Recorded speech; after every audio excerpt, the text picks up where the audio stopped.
the Epstein files, because he knows people on the Epstein files, and he is more convinced than ever that his friend Donald Trump is not protecting criminals. We're going to try to use as safe language as we can this early on in the broadcast. Is not protecting criminals. He's protecting everybody else, all the good people, like Tim Ballard's good friend Alan Dershowitz. And I went, I've been following the Tim Ballard fiasco for a while, and I'm like, Tim Ballard knows Alan Dershowitz? You mean the Alan Dershowitz who Virginia Giuffre said she was sold to for when she was just a wee lass, and she was just a young one, just a little one, and it's like that Alan Dershowitz, who's out there having to defend himself all over the place, the myriad number of times that he was in contact with Jeffrey Epstein, who not one, once upon a time, supposedly because he was Jeffrey Epstein's attorney, which he was. But then they continue to stay in touch after that. But Tim Ballard says that he was convinced that the Epstein files, of which 3 million, so far that we know, at least 3 million documents have not been released. In addition to the 3 million plus that have been released, there are 3 million that were determined not related. And he says that he knows that Donald Trump, who is a good man, has the wisdom of God, in doing so, because as Donald Trump says, he can't have all of that released. It would ruin too many good people's reputations. And it's like, there you have it, friends. Here's your sound of freedom. Here is your OUR man. Here is your Mormon defender of the faith saying basically, no, Epstein Islanders aren't so bad. Oh, man, I really need to get moderators. Do I need moderators? Yeah. So they have, in any event, but here's the events. I have been trying for a while to find the connections between Epstein and Tim Ballard. I posted a little while ago on Twitter and TikTok, etc., with this question and said, who's in the Ballard files? Never mind who's in the Epstein files. Yes, I want to know too. But who's on the Ballard list? How does this all come back to Tim Ballard? Because if it doesn't, it doesn't. But I'm gonna go ahead and guess that somebody as close to Donald Trump as Tim Ballard was and is. I'm going to say somebody so close to the Mormon leadership, like President M. Russell Ballard, as he is. There's a meeting somewhere. There are people who showed up to an island somewhere, or to the desert, or to the desert abode, or the Florida beach house, or the New York brownstone. And I'm telling you, there's a connection here somewhere. I feel it in my bones. I don't know it to be true. I just know it's true. So, and then turns out Alan Dershowitz may actually be the kickoff point, because right now Tim Ballard has been off in Israel, trying to make a case for the protection of the Druze, not Jews. I mean, trying to protect Jews as well. Certainly, let there be all the safety in the world for our Jewish friends. But it's curious how close he got. So for a man whose work was in Syria, suddenly his work, since he has been, since his fall from grace, has all become about Israel lately. And Alan Dershowitz is a hawk for defending Israel. No crime. Not saying there's any crime there. But it does make sense that there is a connection here. Somehow these men know each other, have met, have worked together somewhere, and it's just a matter of time. I have some leads that have gone cold on that, and I have a couple more that look promising. We'll see how that goes. But while I've been working on this, there have been some interesting little tidbits like this one. In the state of Washington, there are many people who have gone to prison because of a program, a kind of program that was originally called Operation Underground Railroad, that became known as Net Nanny. And so, oh, did we lose everybody? Oh, I hope not. Are we still live? Somebody out there in the live worlds. Did we go down? Just want to make sure. Gee, it looks like I'm live on your channel. Looks like I'm still live from my end. So, okay, just want to make sure. Okay, cool. Thank you, guys. Thank you. In any event, we're going to get going here. This is, again, Giving Friday, and we are going to... I can take all this stuff off here. We don't need that. And we're going to talk about Tim Ballard and this breaking story, breaking in the last few days anyways. And it's going to be a wild ride, you guys. So thanks for coming out. And remember, if we're going to fight against charlatans like Tim Ballard, we're going to need more money than God.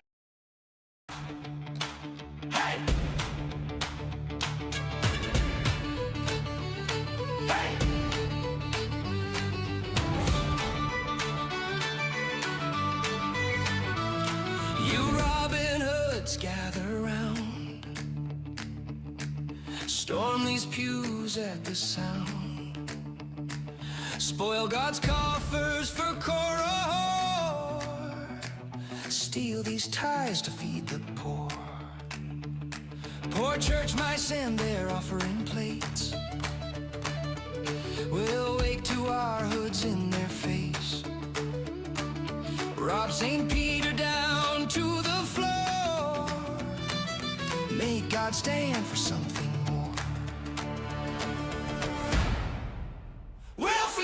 Mammon's coffers, their starving flock to feed. Send them back to Jesus without their means. So Judas steeples into unholy sod. Finally have more money than God.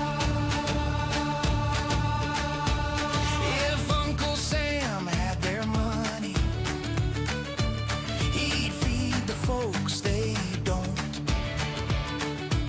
But godly men get elected so that he won't.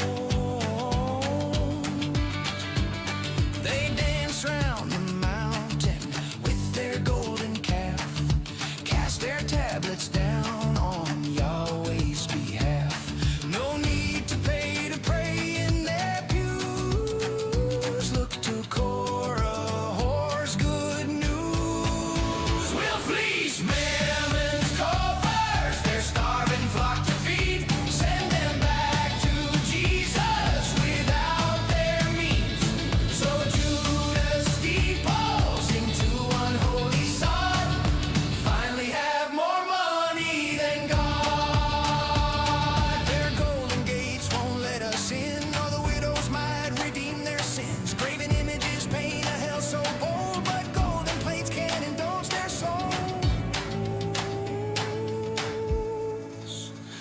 With their 30 pieces of silver, we'll escape their hell. If they try to stop us, we'll ring their bell. If they get up the Danites on their graves, we'll trod. Finally have more money than God.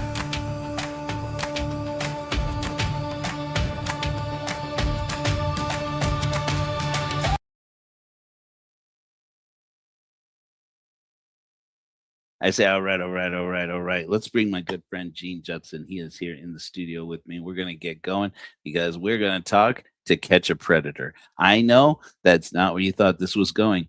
We're going to talk to Catch a Predator to get kicked off here, but I'd hate to leave my man Gene Judson down in the comments only. We got him here in the studio. Let's take advantage of it. Let's go. And Gene, Good evening. how are you? I'm doing relatively okay. I've had some dental surgery this week. Oh no. Were you well? And I lost you already. Somehow you dropped me out. I didn't mean to. Hold on. I can hear you now, at least. Yeah. Okay. there you Go on. Dental surgery, really? Sorry. Yeah. Gene. So Halloween has been my favorite holiday. It's pretty much every day of the year. And I have slowly been dropping out teeth, and I've had a lot of infection, and so I did the whole ball of wax. They call it all on 4, so that I have posts, and I've got permanent dentures. So it costs a Okay. pretty penny, but right now everything hurts. All my teeth, I had 17 left. They were removed on Wednesday, and on Thursday I had this put on. And this is a trial. We're going to see how things are. There's stronger material that they're going to put in 5 or 6 months from now. But All right. somehow also it's caused me to have a little bit of a frog in my throat compared to normal. I'm sorry to hear that, but Probably because I'm not getting good sleep. That's probably why. yeah, you got to. Yeah, don't trade off, man. You can have teeth and sleep. You can do both. But I wanted to hear what you had to say about Tim Ballard. Cool. Well, to get to Tim Ballard, we got to talk to Catch a Predator. You remember To Catch a Predator, Tim? Or Gene? Just a little. I was never involved in any of the shows, as far as I know. Yeah, you weren't ever. You weren't I ever a was never a surprise. subject. Never a That's a- subject. A surprise guest. Come on down. Yeah. So it was an interesting time. To Catch a Predator was kind of my guilty pleasure for a long time. You know how To Catch a Predator was like it was the most popular TV show. It started out, of course, as a segment on Dateline NBC, kicked off the career, the somewhat floundering career of a news anchorman that wasn't really going anywhere, Chris Hansen, and got his lucky break into like a whole wild ride, became the most popular show on TV in spite of the intense legal challenges actually surrounding the show. So I think you remember what the show was about there, Gene? Sure. Yeah. So, so basically it was candid camera, but legal style for people who like to go and chat with people they assumed were minors and were really police officers. And that seems like it's the best.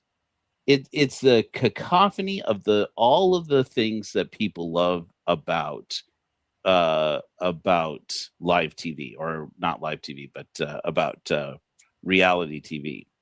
Reality TV. Shock value. That's right. It's candid.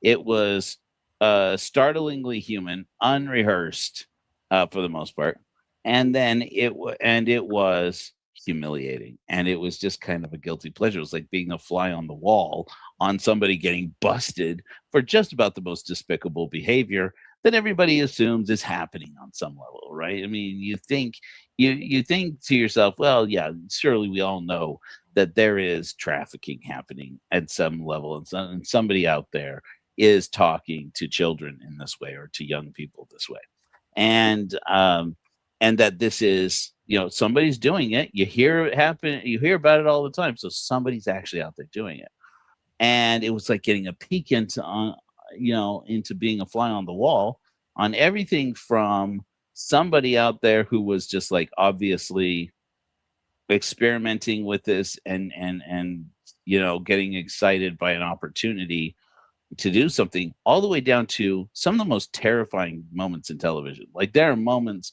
where the decoy, who was always an adult person working through an organization, either one of them was an organization called Perverted Justice, And then another one was called Tetrad Core. And it was always an adult person, sometimes an actor, who could be dressed down to look younger. And there's even one episode where a guy who had been caught on To Catch a Predator one time, and then he was released when on parole or something, and then he got caught a second time. And they bring up the show. They bring up in the show a phone call he has with the decoy, and he explains to the decoy what a decoy is, and it's like one of the it's like reality folding in on itself. It's one of the more funny episodes. Anyways, but he actually explains to this person, he's like, yeah, have you seen the I just want to make sure that he's like, I want to make sure you're not like a cop or anything, right? And she's like, no, why, how could I be a cop? I'm just a girl. And he's like, good. I don't know if you've ever heard of To Catch a Predator. And she's like, oh, I don't know. It's like the most popular TV show in prime time at the time. No, what's that? And he's like, oh, it's where they get this girl. She's really like in her 20s, but they get her to, she's not even 14. He says it like the most disgusting way. And he's like, and it turns out she's just pretending. She's like, oh no. And he's like, yeah. And then you come out and there are cops waiting for you. And he's explained to the decoy what a decoy is. And that was my guilty pleasure for a long time. I'm like, it's like, oh, you get this peek at how stupid, perverse, and gross humanity is. And then you get to walk away and say, I'm such a good person. I like, don't do things like that. So these taxes can wait until April 16th. So in any event, not that I do that, Uncle Sam, Uncle Donnie. Anyways, so, but that more or less, they got hundreds of people who were put away on the show, who wound up going to prison. By and in large, most of those people never went to trial. They would come out of the sting operation. They would get arrested. And in the course of being arrested, they would usually confess to some level of the crime without asking for an attorney, which is always, you always have a right to an attorney. I am not one. I can't give you legal advice, but if I were in your situation, whatever that situation is, if I have a right to an attorney, I'm getting one. I'm not talking until I talk to an attorney.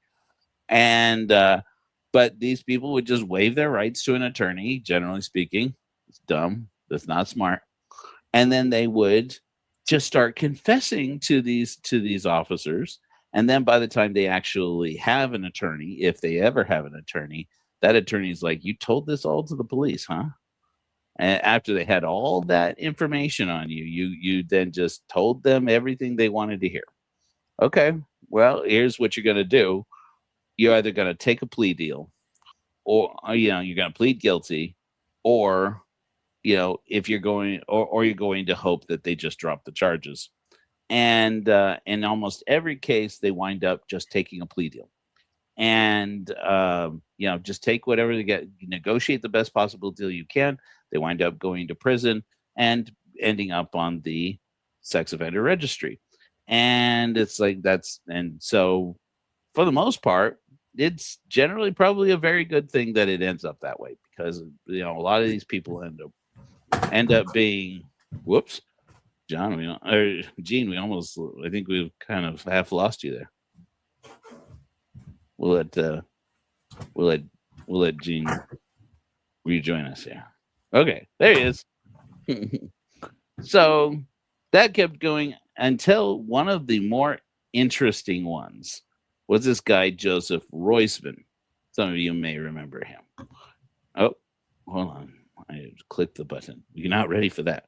So this guy, if you can see him here, sorry, those of you who are in the portrait view, it's kind of awkward. They're still figuring out how to distribute the slides on the portrait view. It's not worked out entirely. This guy over here on the left, who has no shirt on, is Joseph Roisman. He was a young man in the Navy who had traveled 5 hours because he didn't have, I believe he was in San Diego, He traveled 5 hours to Petaluma, California. I don't believe it takes that long if you have a car, but he had to go and take a bus and make it up there to Petaluma without his own car, so he could see a girl who I believe he thought was 13 years old. And he arrives there. She's got a hot tub ready for him. Tells him to go ahead and help himself to a frozen drink. She goes and slips into a swimsuit. He's like, "Oh, I that's great, but I didn't bring a swimsuit." She's like, "You're not going to need one." He's like, "Right on." So he starts stripping down, and he's game, right? But then he notices that he's got this boot camp body. He's stripping down for nobody because she's gone inside the house, and he gets a little twinkle in his eye and says, "Hot tub, I'm following her into the house." So he follows her into the house, and lo and behold, Chris Hansen comes out. Go ahead and have a seat right there for me. Remember that. That was the iconic line. Those of you who are too young to know To Catch a Predator, that's the iconic line. Why don't you go ahead and have a seat right there for me? And you remember, Gene, how he would do whenever he would catch one of these guys, right? And they would always hem and haw and answer very much the same way. Right. Sounds about right. But it was always you'd sit there and you'd listen to them, and it'd always be like, "Oh, tell him that you were concerned for her safety." "Oh, what do you do? What are you doing here?" I was worried that she was home alone. And it's like, 13-year-old girl, you were worried that she was home alone? Why? What might happen? Oh, some creep might drive 5 hours to let's see, do what now? So he would let them he would feed them rope to themselves with for a bit, to Epstein themselves a little bit there, and then he'd pull out the chat, and it was all for the show. It was all for production. And but of course he's using the real chat that these guys have had with an adult person who presumably they think is a child, and the dirty things they say to this person when they're chatting with them from the safety of behind their keyboards. So Joseph Roisman ends up. There you go. So Joseph Roisman, he is in the Navy. He is used to taking orders. Basically, from the moment that Chris Hansen starts putting on his air of authority, he's an older man and obviously a man of some position and authority. He starts telling this young sailor, and he starts saying, "Listen, you're here because you knew this girl's 13 years old." And he's like, "Yes, I did know that." And he starts telling him, he's like, "You wanted to do all of these things with her." And he's like, "I wouldn't have actually done that with her." And he's like, "You and I," and he starts basically instructing him on, that we both know that you would. And he's like, "That's what you're here for." And he's like, "You're going to go ahead and leave now, but you need to know I'm Chris Hansen. This is Dateline NBC. You can go ahead and go." And the guy puts his shirt on, goes back out through the garage. The police arrest him. Now, in the moment that you're going to see here, because we don't do playing clips anymore ever since our good dear brothers at dear Big Brother over at Google started shutting down our lives whenever I would show clips of anything. So we don't do that anymore. Suffice it to say, over here in this image that you're looking at, this slide, in the right-hand corner, there's this shot of a trailer that the police have set up outside. And this officer that this young man is talking to spends a long time. I think they actually say in the show that they spent like a couple hours there, where he started feeding him over and over and over and again. He's like, "You came out here to what?" And he's got to get a statement on camera from this guy. He's got to get an official statement from this young man saying that he's out here to commit a crime. And it ends up the best he can get out of him. The young man tells him, "Yes." He's like, "Did you bring items X, Y, and Z, obviously for sexual purposes, with you?" "Yes." "Was it in case there was sex?" "Yes." Is it, he gives him everything that he needs, except the actual statement that says, I was going to do this. I was going to do this with this young person. He ends up with convincing him to say, if you'd had the opportunity to, if this were an actual 13-year-old who was here, again, there's no 13-year-old there. And he's like, if you had had an opportunity, you're telling me you wouldn't have wanted to? And he says, well, I suppose I guess in that situation, I would have wanted to. Book him, Dano. But, actually sends him away to court. Now, that is where things get hairy. Okay. Now, granted, nobody should do what this young man did in this situation. Okay. But it's important to remember a little word, fairly multisyllabic word, Gene, which is entrapment. Entrapment is the principle, this legal principle that varies from state to state, that says the police cannot charge you with a crime effectively that they convinced you to commit. And that's entrapment. You can't, if they goaded you into it, you can plead entrapment. You can plead, I was entrapped by law enforcement. Now, why don't we hear this word more often? Frankly, because a lot of people don't realize that they can do it. Secondly, this is one of the main reasons why police departments don't do stings like this, is because once people have figured out and that they get a lawyer, and a lawyer gets in there and says, let's find all the ways in which this sting operation is entrapment. And then they can plead entrapment, and they can either convince them to drop the charges, convince the court to throw out the case, or they can take it all the way to a jury trial and then convince a jury, look what they did. This isn't about, yes, my client is awful, he's pernicious, he's terrible, he's done this awful thing, but no actual children were harmed. There was no child from the beginning. The state can't prove that my client actually believed that there was a child, and nobody can prove what my client would have done had there actually been a child there. So this whole thing is really about the police just picking up on a vulnerable young man on a moment where he made a flighty decision, and where he must have figured that he would go there and see what would happen. And then, for all any of us knows, he would have called that girl's parents and said, you need to make sure this child's not left home by themselves anymore, and then gone home, because you can't prove otherwise. And so it's like pre-crime. Right. Tom Cruise movie. Right. Minority Report. Yeah, but they called it the pre-crime division. That's exactly the point, right? It's like how, you establish the mens rea, right? The predator mind, the guilty intent. mind, right? That intent. And it's like, when does that translate from the intent to commit a crime to the actual commission of a crime? In this case, they're exploiting laws there that say, if you travel some distance to arrive someplace, and especially if you arrive at that place with something, let's say, like condoms or lubricant or food or alcohol or drugs, ropes and tape. Right? Okay, exactly. We apparently we could go a while if Jesus gave us ideas. I watched Dexter. Well, and that's wild because you say Dexter. I mentioned earlier, there was one episode that got scary. There was a gal who I believe it was in the Connecticut stings, who this young woman, I want to say it was the Nervous Nelly girl.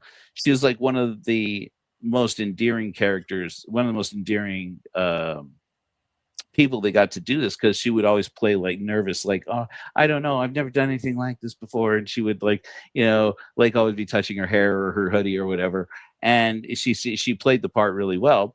And then she went to the door, and she's like, and this guy's there, and he's like, hey, let's go for a ride. And she's like, no, I thought we'd come inside and just stay here for a while. And you remember that? And he's like, don't you want to go for a ride in the car?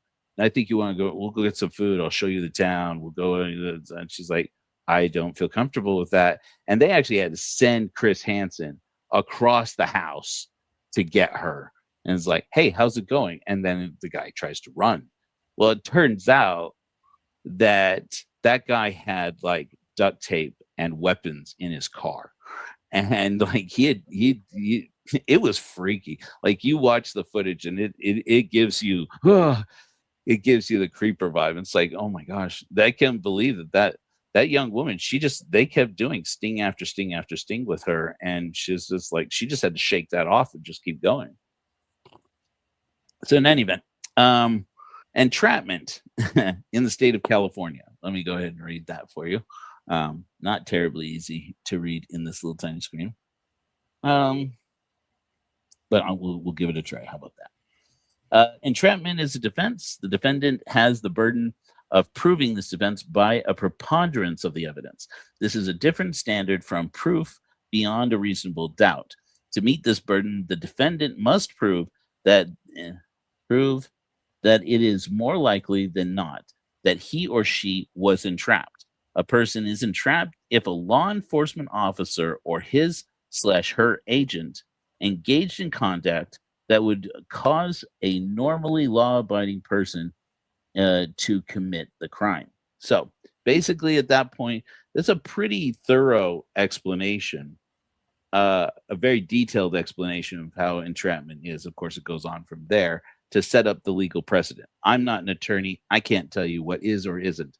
But what I can tell you is that historically what happened with Joseph Roisman was that as they were just about to go to trial, actually he and his representation decided, we're going to go to trial.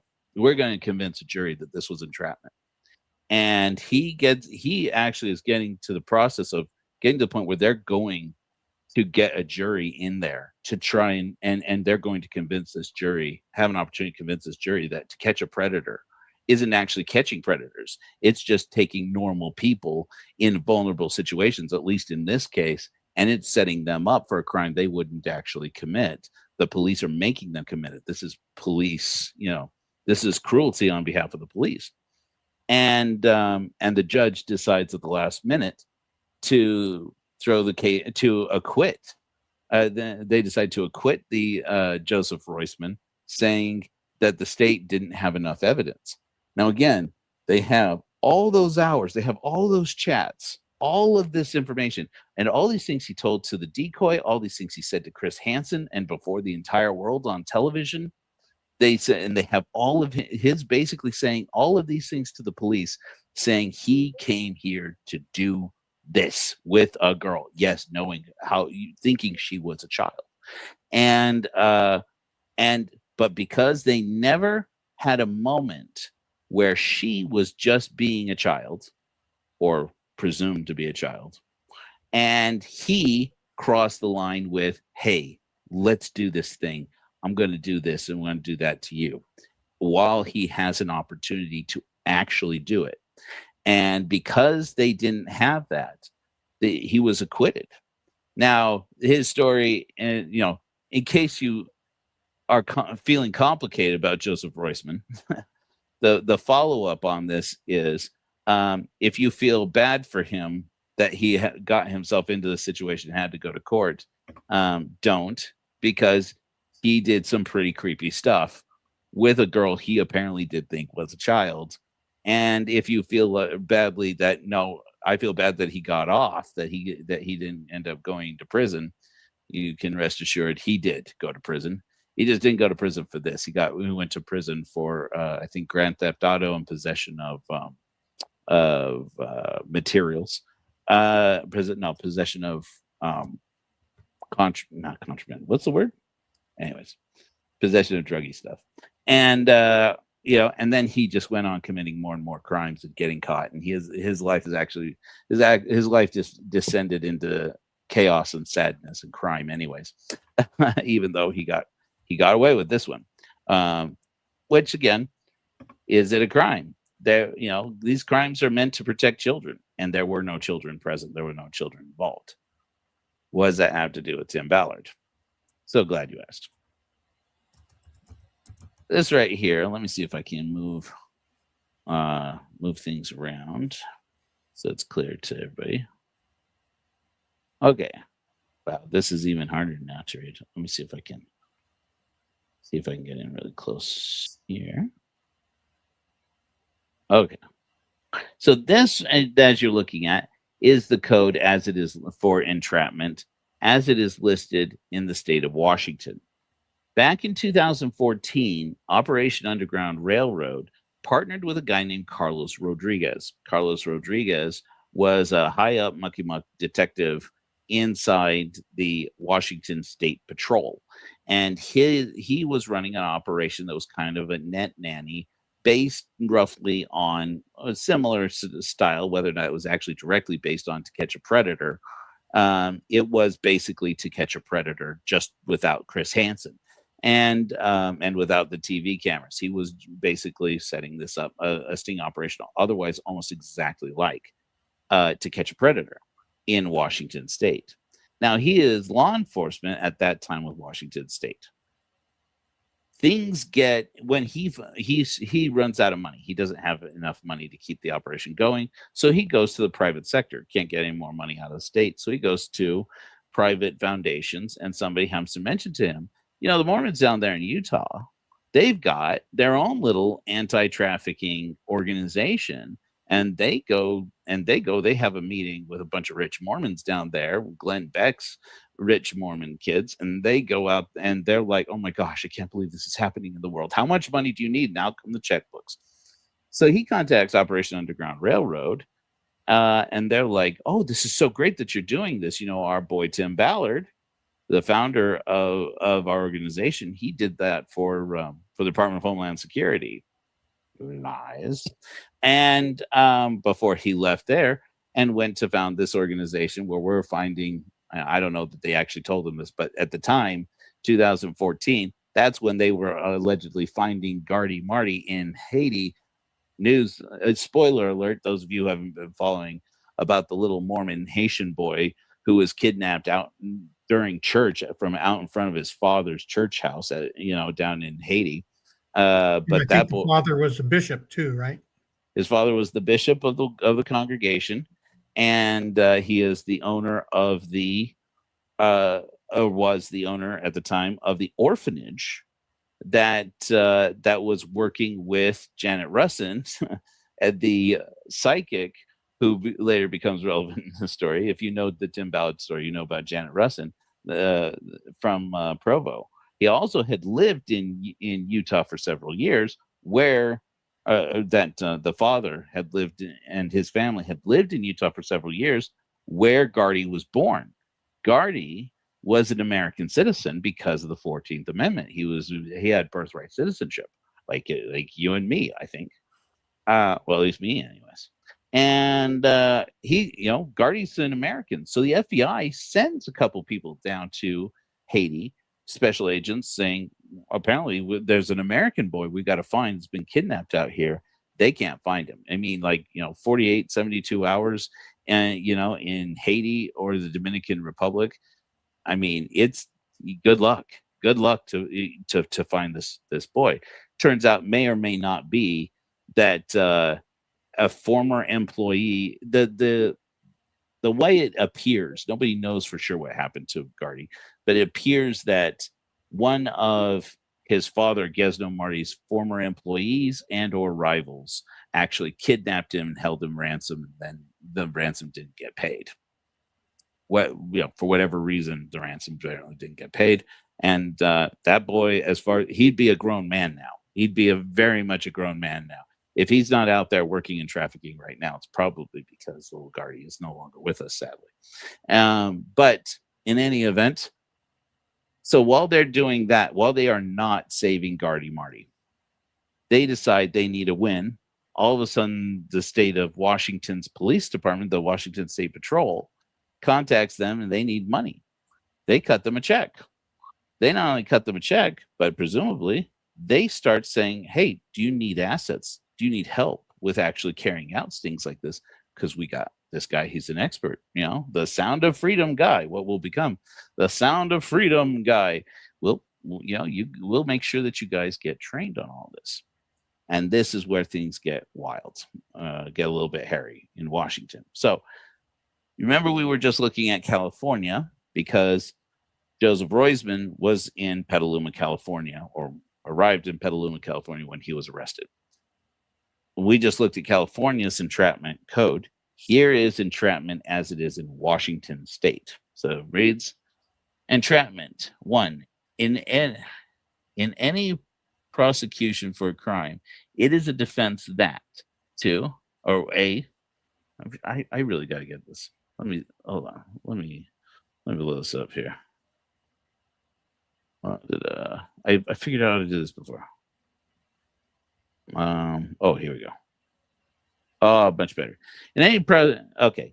1A, the criminal design originated in the mind of law enforcement officials. Again, in any prosecution for a crime, it is a defense that the criminal design originated in the mind of law enforcement officials or any person acting under their direction, i.e., even if it's perverted justice or whatever, some volunteer or Operation Underground Railroad.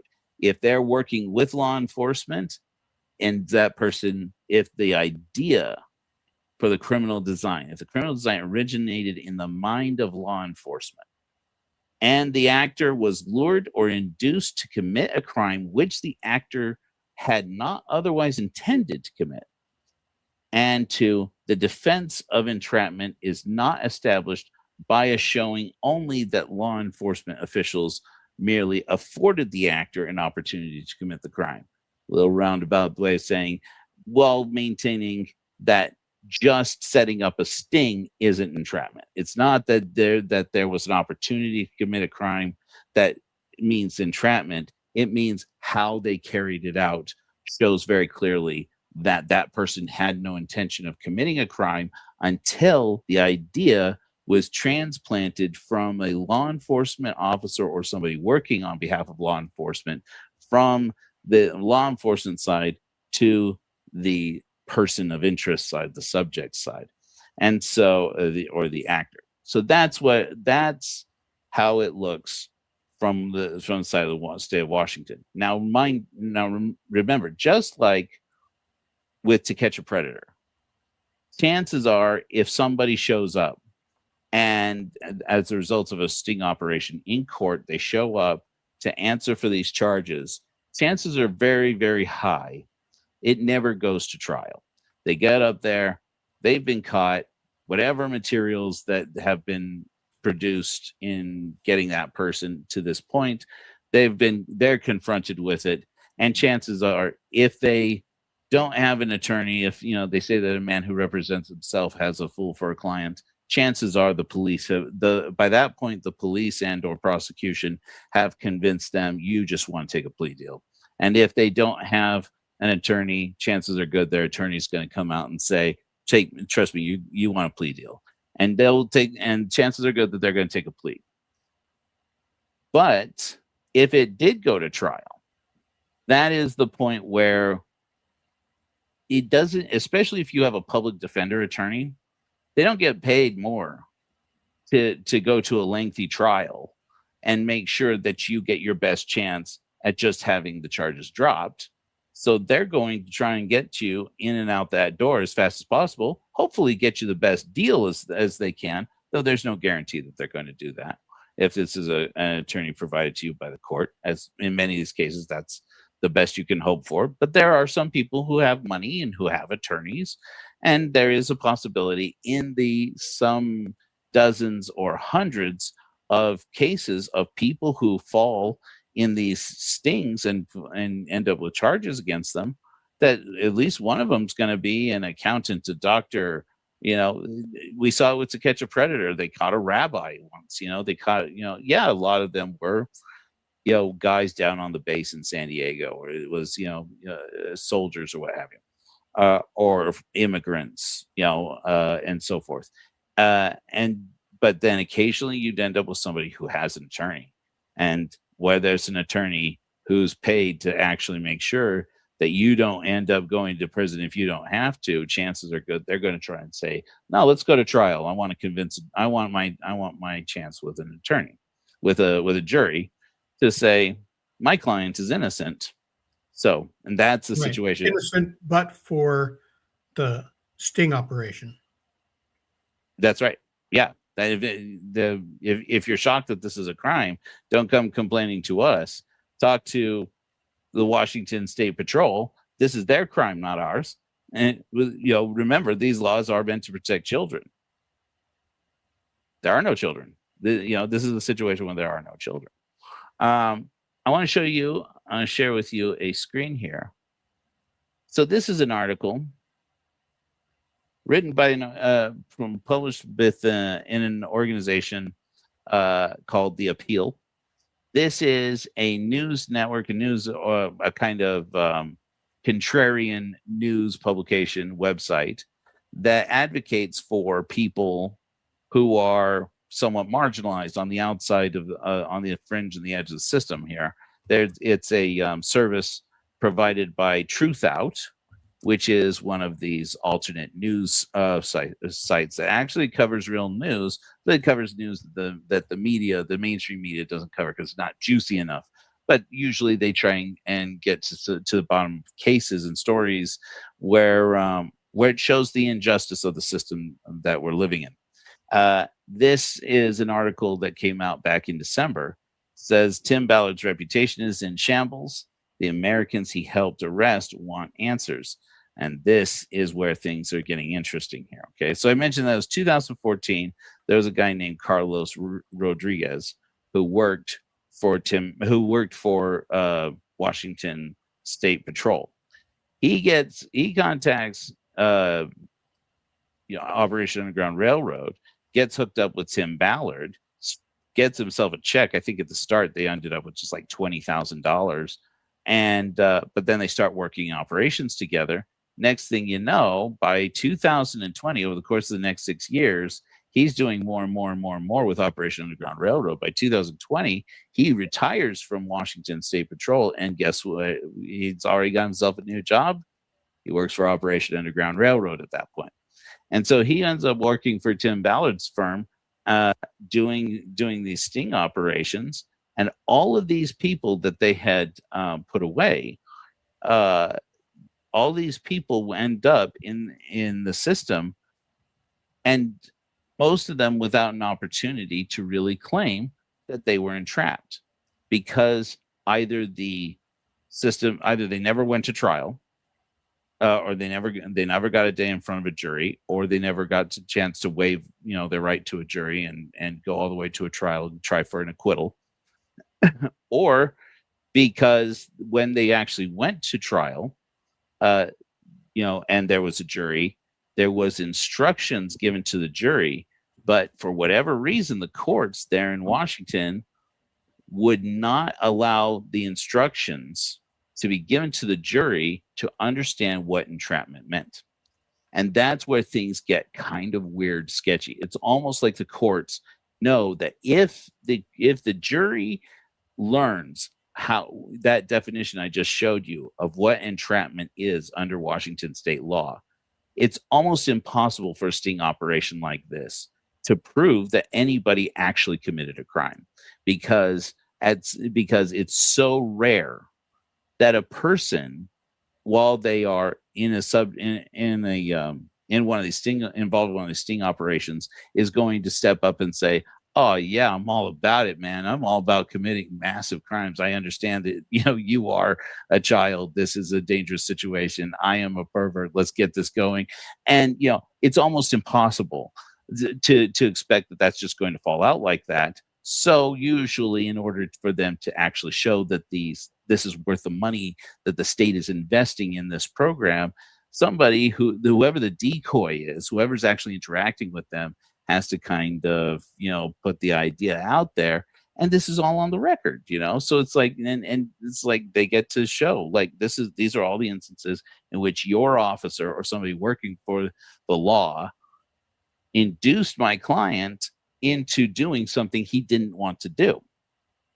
And this is in the long run, since they started this Net Nanny operation, this is over 100 people that they have put away. And in most of these cases, their lives have been destroyed. There's even one claim I haven't been able to validate other than in this source, and I have been looking for it. But this guy who wrote this article, by the way, is an interesting character himself. Kevin Light Roth is the author of the article. What's interesting about him is that he is himself not only an independent journalist, so to speak, he's also incarcerated. He's actually in prison, and most of his stories are about life in prison, and the unfairness and the injustice from the inside of the incarcerated system. And so he is, and so he's collecting what information he can. He's got nothing else to do all day, apparently, apart from the regulars. And he's tracking down this system, and he's tracked down all these people, several people in the system who have been found guilty of these crimes. And he claims that he has discovered that at least 9 people who, even though they did their time, they did what the courts told them to do, because their whole life has been so stigmatized by this operation. That was what was originally Operation Underground Railroad, then became Net Nanny at some point early on. Their lives have become so stigmatized that they have taken their own lives, that they have chosen not to remain with us. That is how badly this destroyed these people's lives. Now, I grant you, I'm not going to pull a Tim Ballard here and tell you, oh, not everybody in the Epstein files is so bad. No. We're going to get into this for a moment here in one of these cases where we're going to show, I'm going to tell you plainly, everything that is the most despicable thing you saw on To Catch a Predator happened in these cases. It's alarming. It's disgusting. And you will wag your head. Oh, I hope if you are conscious beings, and especially if you are parents, that you will wag your head and say, oh my gosh, these people are out there in the world with where my children are, where my children live, right? And it's shocking, right? Should we put the link back into the? Let me put the link out there in case people want to join us. But in case everybody wants to join in the studio here, so it's a curious situation with all of these people, because so many of them never got an opportunity to prove before a jury or to prove before a court that they were entrapped. And that's pretty wild, because when you get down to the brass tacks, if they got their day in court, if even one of them got a day in court where they got to prove, where they got to appeal whether or not they were entrapped by police, this whole thing could come crashing down. Like this whole operation set up by allegedly by Tim Ballard and Carlos Rodriguez, who eventually went to work for Ballard's organization, that this whole thing may come crashing down because they don't know how to run sting operations without entrapping ordinary people into criminal activity. So I'm going to keep this up where I can read it, but I want to go ahead and take this down and show you one such case. So let's see here. Stop screen. And I want to share with you this document. I want to give you a trigger warning. The thing you're about to see is an actual court case. In one such case of somebody, of one of the hundreds, I think it's over 100 people who were arrested in these sting operations in Washington. It's a story of a young man that is quite sad. And the young man's name, their screen, is Ezra Wright. Okay, let me see here. Okay, so this is going to get gross, right? We've all established this. If you can't handle dealing with adult matters and frankly criminal behavior involving crime against children, you may want to join us later and at a future date of the episode of Hellfire Agency. I'm going to censor this as much as I can so that people at least get the idea of it and why this got so hairy, and why it is definitely proof once and for all that Tim Ballard has been a grifter at least these 12 years since he started doing these operations. Okay, these are the guys who are working with OUR. All right, so Ezra Wright appeals his conviction for attempted assault of a child after he was arrested in a sting operation conducted by the Missing and Exploited Children Task Force. Boom, boom, boom, et cetera, et cetera, et cetera. Basically, it says here, Wright, a 20-year-old soldier stationed at Joint Base Lewis McChord, responded to the ad. And this is an ad on Craigslist that the title listed "Family Playtime?" or exclamation point, question mark, exclamation point, question mark, W4M, woman for man. The ad stated mommy/daughter, daddy/daughter, daddy/son, mommy/son. You get the drift. If you know what I'm talking about, hit me up. We'll chat more about what I have to offer you. And he actually responded to that ad. Now, first of all, Gene, how do you feel about that? About this young man responding to this ad? Responding to what he thought was an adult at the time. Exactly. Exactly. Because remember, this is Craigslist. On Craigslist, you can't post if you're not an adult. So, so he's, I mean, he at least has a leg to stand on legally to say it's an adult website. It's not like I went to a website looking for that. I was looking at I was looking for a date. I was looking for, and I saw this ad. I clicked on it. If Craigslist can publish it, I can click open and say, what is this about? Right. For all he knows. I mean, obviously, gross. To each their own. This is, somebody has a kink about this. That's one thing. If there are actual children involved, which, and I can't stress this enough, there aren't. The children are imaginary. It's Tim Ballard's favorite kind of victim. The ones that aren't, they're made up in somebody's head. They aren't there.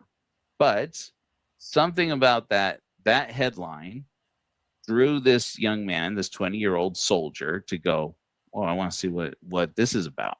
And it gets gross. I won't read you everything, but you'll get a little bit of it. So Krista Kleinfelder, a member of MECTF, posing as quote unquote Hannah Jacobs, responded. She wrote, I'm not interested in a RP, role play, only someone serious. I'm a single mother of 3 young kids, 13, 11, and 6, and looking for someone to teach my kids this is taboo and not for everyone. She included a phone number that Wright could text her at if he was quote unquote serious. So now they're taking that conversation from, Craigslist platform where a complaint can be issued to, hey, let's take this offline, text message direct one phone to one phone, where of course now it's all now going to be part of this criminal record. So they start engaging back and forth. Basically, I won't give you all of the details of what happens here, but there are multiple times in this conversation, this very gross conversation they have, where Ezra Wright asks her questions like, what do you want me to do with them? Notice the language very particular. What do you want me to do with them? And then he asks her, can you send a picture of them? Gross. And then there was she sends him a picture of her with a couple other officers posing as these kids who are supposedly 13, 11, and 6. Is that right? And she puts a Snapchat puppy filter over their face because obviously they're police officers. They don't look like children. They've done their best, but there's only so much they could do. So she puts a filter over their face as if she's trying to protect their identities. He responds that the girl is cute. Do you want to meet up sometime? Now, and Kleinfelder says that she expressed doubts that he was quote unquote for real. And they have the following exchange. Right. I'm real. Right. I'm military. I'm not supposed to be in this. Now, once again, you remember what we were looking at entrapment earlier. If you can prove that this is a thing that under normal conditions, this person wouldn't have done, the defendant wouldn't have done, then that's entrapment. Kleinfelder says, not sure what that means. And she says, I have rules. The first one is honesty, and the next is directness, which is the wildest thing. for a person who has made up 3 children don't exist and used 3 police officers, a photo of 3 police officers plus her to fake the existence of these children. She says, I don't feel I'm getting either from you. I'm trying to filter out the fakes, and I think why. Spelling incorrect. Wright responds and says, this is illegal in a lot of ways. We can meet if that makes you feel better. So, I mean, again, these are all these instances where an attorney might be able to tell a jury and say, do you see right here that this young man doesn't want to do this? He's getting talked into it by the officer. She responds, says, me and my family live a discreet life filled with taboo. I don't think it's wrong, but other do, so I have to be careful. Again, if the criminal design, according to Washington State, originates in the mind of the police officer, of the law enforcement officer, or somebody working under direction of the law of the law enforcement. And Wright says, I just don't want to get in trouble with the law. Do you want to meet tonight? She says, I understand. Then this is not for you. And then basically she cuts it off before he can get to the question. I just want to make sure you're not. I want to make sure you're not a cop before I agree to this. Okay, so it's apparent that he is willing to commit a crime by this point. But at this point, she's been trying to lure him into doing exactly this, and the fact that he doesn't look like he's serious about showing up. Because again, remember, talking about this isn't technically a crime unless she is a minor, and she's not, and she's not even pretending to be. The crime happens, the provable crime happens when he gets out of his little house or off of the base, gets in his car, drives to said location, gets out, and his feet hit the ground, and especially more if his feet hit the ground and she has managed to convince him, or he has, by his own accord, managed to bring something with him that appears very much like he intends to do some kind of sex act. When he gets there, then all of a sudden, all this conversation becomes relevant. Again, eventually, they keep going back and forth like this, where she starts a conversation or he starts a conversation, and then it ends up with, okay, you're not serious. This isn't really happening. She doesn't want to waste time on him, the officer. She doesn't want to waste any time on him if he doesn't actually get into the car and do it, which is where it starts to feel a little entrappy. It ends up with Kleinfelder answered his questions and said, it's okay if you don't want to come here. You can walk away. I'd understand. So she's giving him the, poop or get off the pot moment. He asked if tomorrow worked for her, and she said, sorry, I'm done with these games. Wright then agreed to come to her home that night. Around 10 p.m. on September 9th, Wright arrived at the address that Kleinfelder had told him. After meeting Kleinfelder, he went inside the house and was promptly arrested by officers inside. He had a single condom in his pocket and a box of condoms in his car. He was charged with 1 count of attempted assault of a child in the first degree. At trial, after the state presented the above evidence, the court heard argument about instructing the jury on entrapment. Or in other words, the defense is trying to make the case, whoa. Before this goes any further, let's just make sure that we know exactly how well the jury is going to understand when we say that's entrapment, or when we suggest anything like the entrapment, that's going to be clear to them that we're talking about entrapment and what that means. And Wright contended that the fact that Kleinfelder was the one who brought up having sex with the girls, that Wright took several hours to do so, and that at one point Kleinfelder was the one to reinitiate texting after a 30-minute break in the conversation, all pointed toward entrapment. The court determined that there was inadequate evidence to support the entrapment instruction and did not provide it to the jury. The jury found Wright guilty. Wright appeals. And then it goes into all the legalese and all of the case law that is relevant to why it is that this was not proper and why this is not being done correct. I won't bore you with all that, but you can see what's happening here. So this is where we are. So after he was sentenced to a 4-year term, but then they appealed, but he's still supposedly on the list until 2031 or something. Which is where things, like I'm not going to preach against, the offender registry, but I think we all know that it's been a long time. It's long been known this registry destroys people's lives. It's created to do that so that people who are guilty of crimes like these heinous crimes, they never, so they can't recover and fully, and they have to live basically in a different status than the rest of their fellow citizens, right? That as long as it's properly applied, I don't particularly have a problem with it. But the problem is here, this young man didn't do anything to harm an actual child.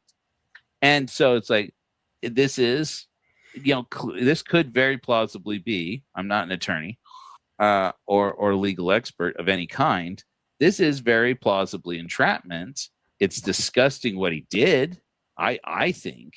But now this article that I was just showing you a minute ago, the boy's father, I believe, Dan Wright, says that the undercover operative approached his son with a very fast-paced solicitation, heavily steering the conversation toward an in-person hookup.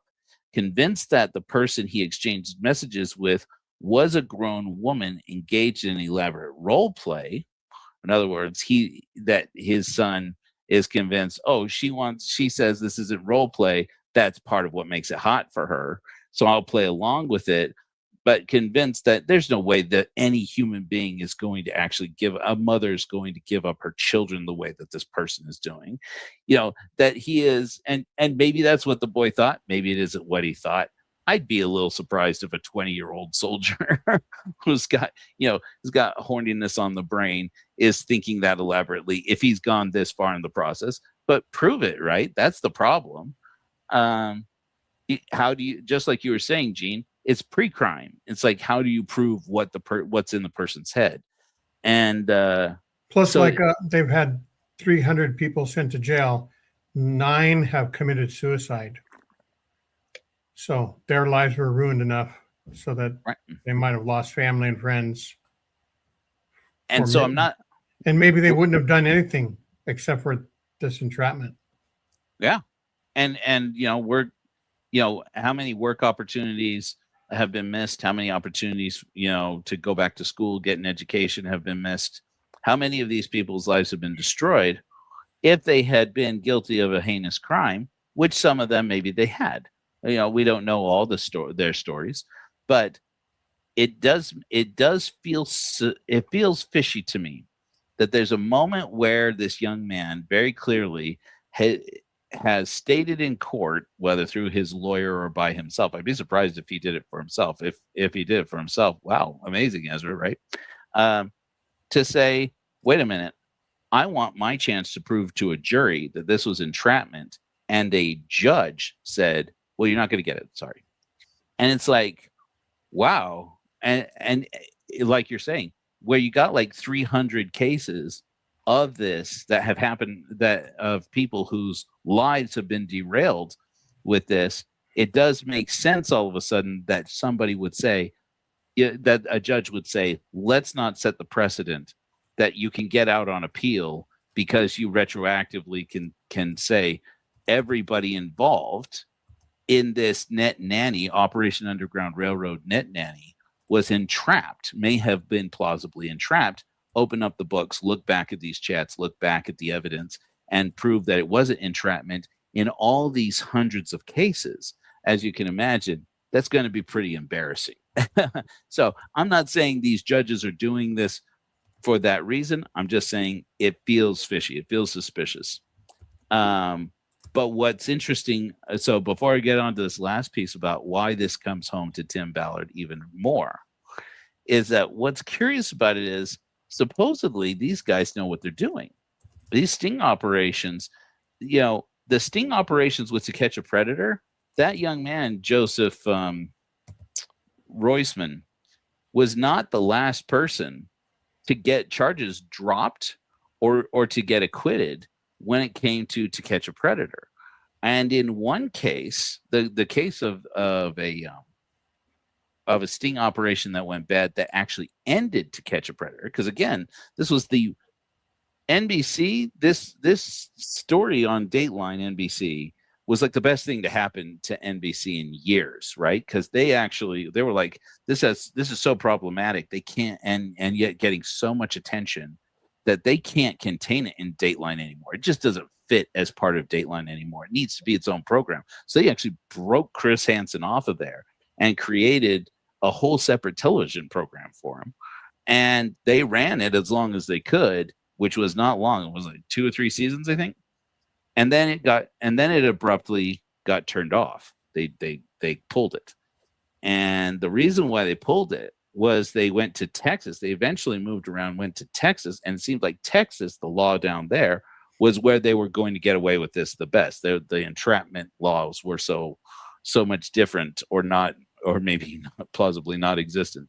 I don't remember the exact way it was different, but they decided to move the operation to Texas and start running stings down there. And one of the guys they got was a prosecutor. He was like an assistant district attorney. And he was responding. And while he's responding over here to catch a predator, to Chris Hansen and the crew to catch a predator, his coworkers are over here like, that's our man. Wait a minute. What's going on? And somewhere in the back end, he catches wind that, oh, crap, you got to be kidding me. I just been caught on To Catch a Predator. He's the predator, and he's prosecutor. They go to confront him, and it's around that time that apparently Chris Hansen and or the producers, as I remember, best I remember, got wind of somebody contacts them and says, we're actually kind of worried about this guy because he knows that you're coming. And by the time you get there, he may not be there. So they end up this sting operation to lure him to come to them and commit a crime then becomes a get to him, rescue him from himself before he can do something. And they don't make it in time. Either they don't make it in time, or they're rushing over there and basically trying to beat down the door and get in there and save this man from himself. Pressures him into it. Who knows which it is? Who can even say? But the man took his own life, and that was the end of the show.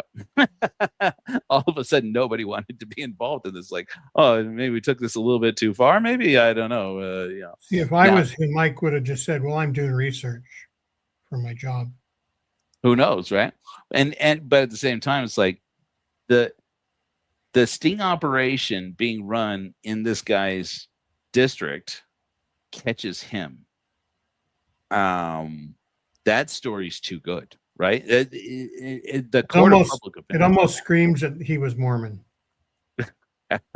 Was he Mormon? He might have been. It might have been. But of course, if he were, we probably would have found out and made hay about it by now. We expose. But it's wild to me to think right now.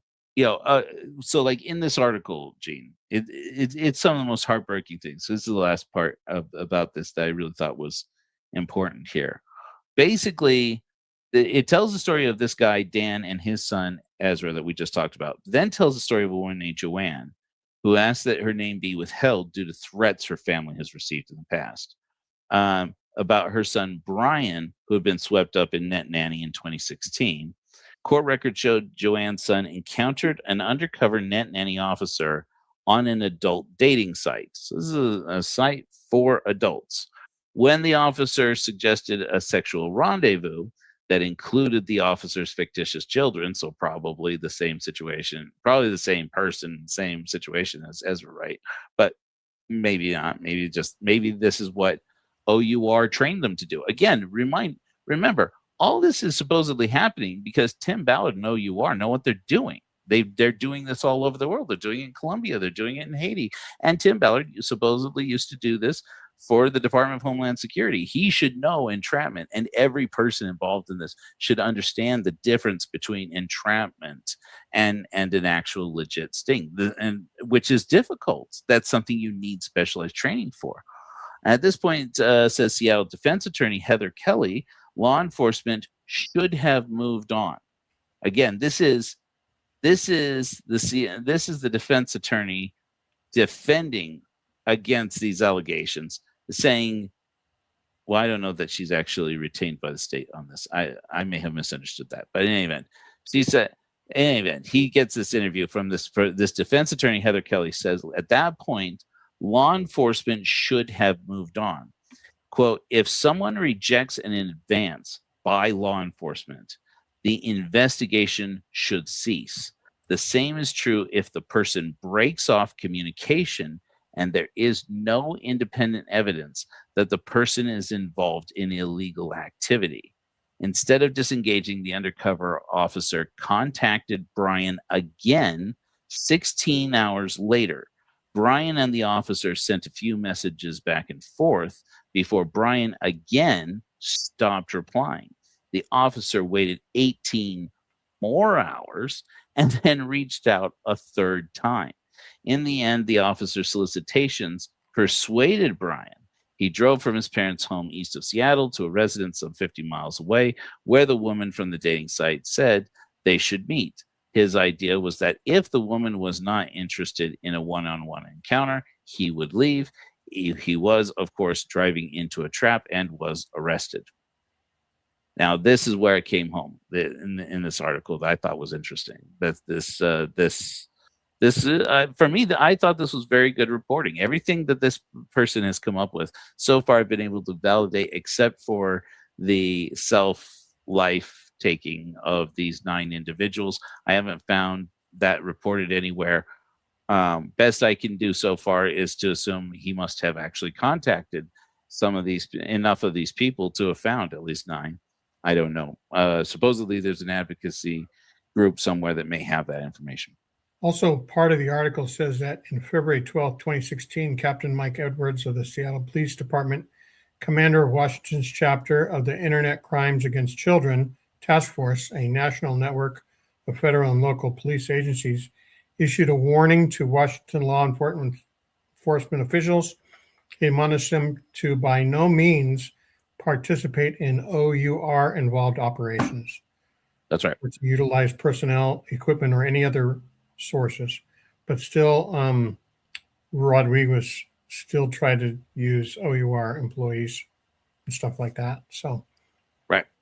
That's how it all comes back to us. Now, Carlos Rodriguez, interestingly enough, and again, this started 2014, goes at least to 2020 with Carlos Rodriguez before he leaves law enforcement, retires, and goes to work for OUR.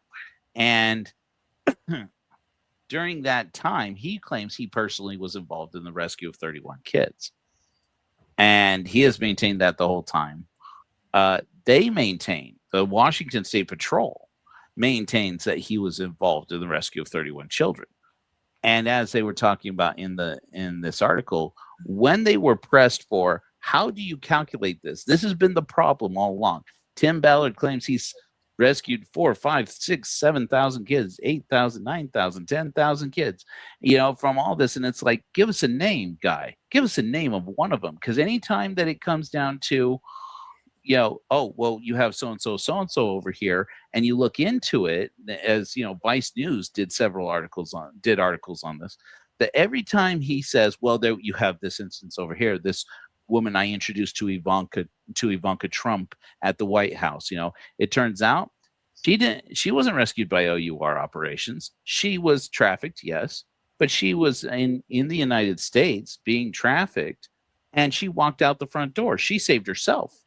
And then it's like, well, okay, but we hooked her up with a place to live, and we hooked her up with, security and safety, and like, no, this other organization did that. Okay, but we got her. What did you actually do with this woman? And it turns out in the end, he brought her to Donald Trump, to the White House, and it's like that's what you did. You took a woman who was trafficked, who was already being trafficked, and you brought her to the White House to meet Donald Trump, who wasn't available, so he sent Ivanka to meet with the woman instead. And it's like, see, rescuing children all over the world. It's like it's not anything like what you claim, right? That's right. And Rodriguez saying he rescued 31 children, but all of these stings, it sounds like it was an adult officer saying, "Come and have sex with my children," and there's no children. They don't exist. They don't exist. It's Tim Ballard's favorite kind of rescue operation. Favorite what do you call them? Rescuees is imaginary ones. So in the article, maybe I could just read you as he writes it in the article. The very bottom. Yep. Do you want me to read it? How are you counting this? Oh yeah, go ahead, Gene. So I asked the question of how you were counting this, said Edwards, who we learned just earlier that he was part of this Washington State program. He explained that Rodriguez had added up the children in each arrest person family and deemed them rescued. It was a bizarre method that did not align with national standards. You can't count those children in official reports, said Edwards. Using the formula recognized by Edwards and others in law enforcement, the actual number of children rescued by Operation Net Nanny is 0. There you go. This is the loosey-goosey way in which we have saved X number of people or X number of children is being applied. Basically, they need a number that they can put on a slide in a presentation or on a deck or whatever they call it these days. You need a number to put on the website. So what do? You make it up. You say, well, there you add up all the number of kids that live in the house of that person. Obviously, all those kids were going to be victims eventually. And it's like, no, that's not the case. That once again, this is a presumption of guilt, and it's a presumption about the way that the psychology of predators works that doesn't necessarily apply in real life. And in any event, you would have to prove that there were actual real children involved here in each of these cases in order to count these as rescues. And they can't do it. No, the fortunate thing for them is or I'm not going to say there is no law, because there's always laws about fraud. But there's no criminal law that I am aware of, and I'm not an attorney, where if you stand up in front of a bunch of people who have money, whether small amounts or big amounts of money, and say, we've rescued X number of children through this operation, and misrepresent how many it actually is, knowingly misrepresent how much it is. I mean, other than fraud, who's going to, unless somebody with a checkbook takes out that checkbook and writes it instead to an attorney and takes you to litigation, I don't know that there's any punishment coming to you. I mean, you're basically raising awareness on false pretenses and just making shit up as it goes. If that were easier to track, if it were more illegal, and if there were somebody actually in charge of making sure you can't do that, Tim Ballard probably would have been in trouble a lot longer ago. We have that instance of the big shindig they had here in Utah. I don't know if you remember this because you're not in Utah.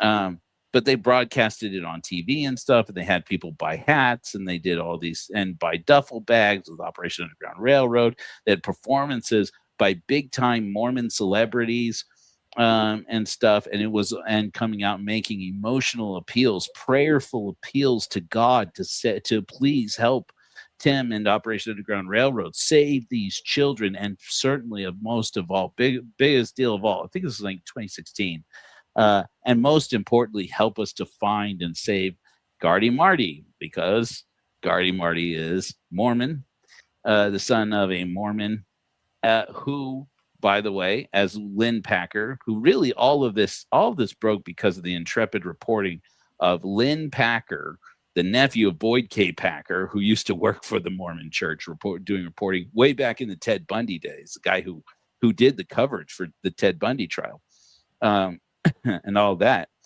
That Lynn Packer, he dug into this, starting back with Ed Smart, who's now back in the news.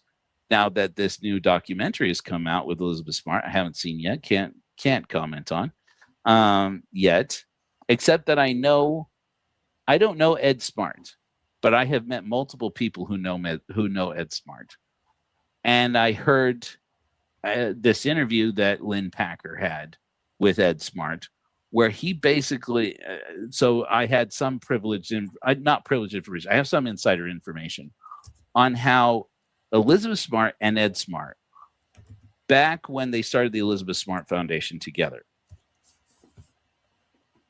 were so blown away by Tim Ballard and his story. When Glenn Beck started pushing him on all of these wealthy Mormon donors and trying to get and invested $1 million out of his pocket, out of Glenn Beck's personal pocket, to launch OUR.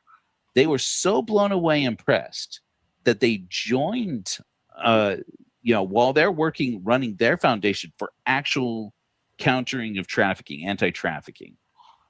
They also joined the board of directors at OUR and got paying jobs, at least in the case of Ed Smart, got a paying job at Operation Underground Railroad, being in charge of their aftercare, and then start talking about merging the two organizations together. Second episode I ever did of Underground was an interview with Jesse Stay.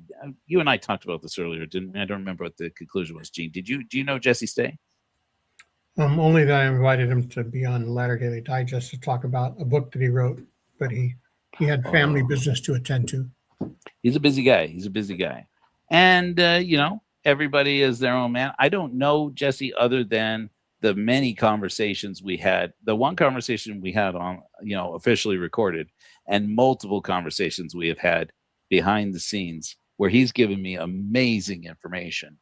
A lot of what I know, what I was able to find out in the early days when my TikTok started, I'm going to say something other than blowing up. My TikTok started to grow, and a lot of people were really following these Tim Ballard secret whiteboard meeting videos I was making. And then the podcast, when Hellfire Agency was brand new, a lot of that I got from Jesse Stay, or from people that Jesse Stay connected me to, or materials Jesse Stay connected me to. So I just gave you all. This is a key thing. He's pretty remarkable. Jesse Stay, if you don't know, I'll give you the brief rundown. Jesse Stay is a tech head who was Mormon. He was known as the Mormon programmer or the Mormon search engine optimizer. Right. And he is just a nerd. He's a geek, right? And he loves to code, and he loves social media, and he loves all things that are, consulting on how to help brands to build their brand using code.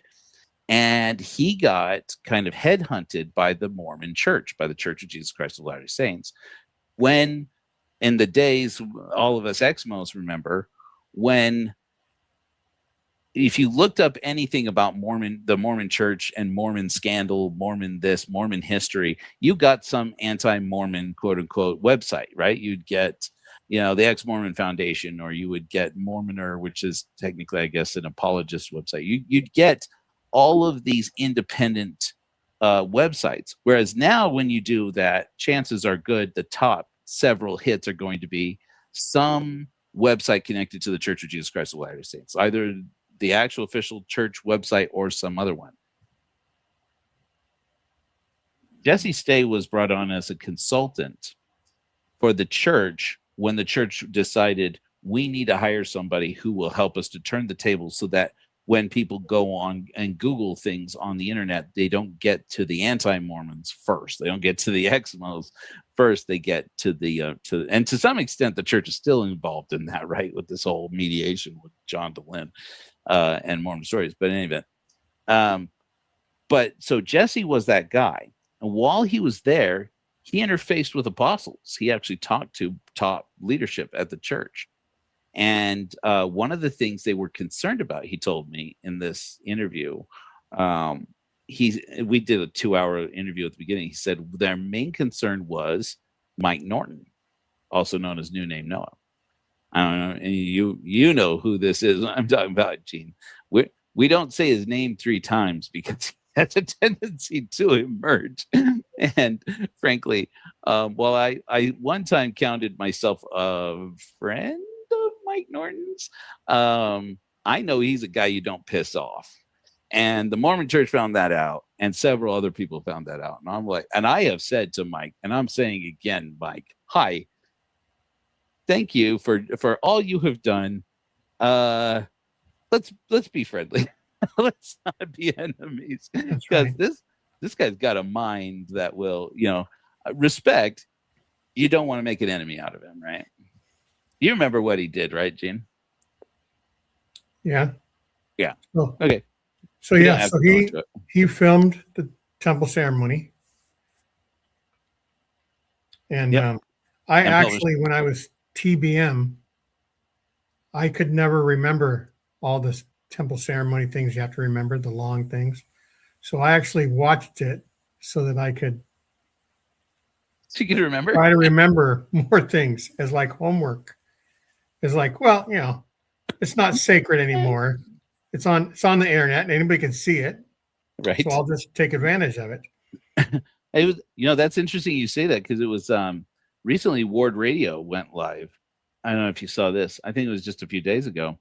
And Cardin Ellis said that he was talking to somebody. This is a Mormon guy. And he's like, I'm surprised how many of you young people who are just going to the temple for the first time don't know the covenants that are made in the temple. And they're like, you don't learn about those anywhere outside of the temple. And he's like, even my dad told me you can go online and watch them if you want. I still think it's remarkable to me, because I grew up, I left the church 25 years ago, technically, before I was officially excommunicated. So you're just a baby Exmo compared to me, Jane. You and That's right. And Mike Norton also was helpful in trying to get a story out about the elder bishop who was running the MTC, maybe fooling around with some of the sister missionaries. Right. And then the one girl who was outing everything started to fabricate some things. And right. He got mad at her, and he really tried to push her reputation down. Right. Once he realized she wasn't being totally honest, that she was fabricating some things, he didn't want to have anything to do it. So he does have principles.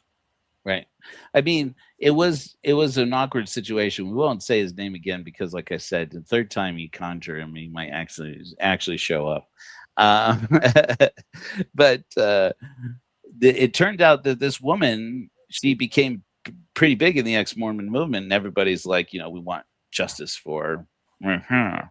And it's like, oh my gosh, this woman's coming out with all the tea, blah, blah, blah. She confronted the man himself. And it turns out the woman is a pathological liar and has a long history of doing this. She has mental illness, and she was, we were blown away how quickly we as Exmos got caught up in a conspiracy theory. We want to believe that the church is guilty of these things sometimes.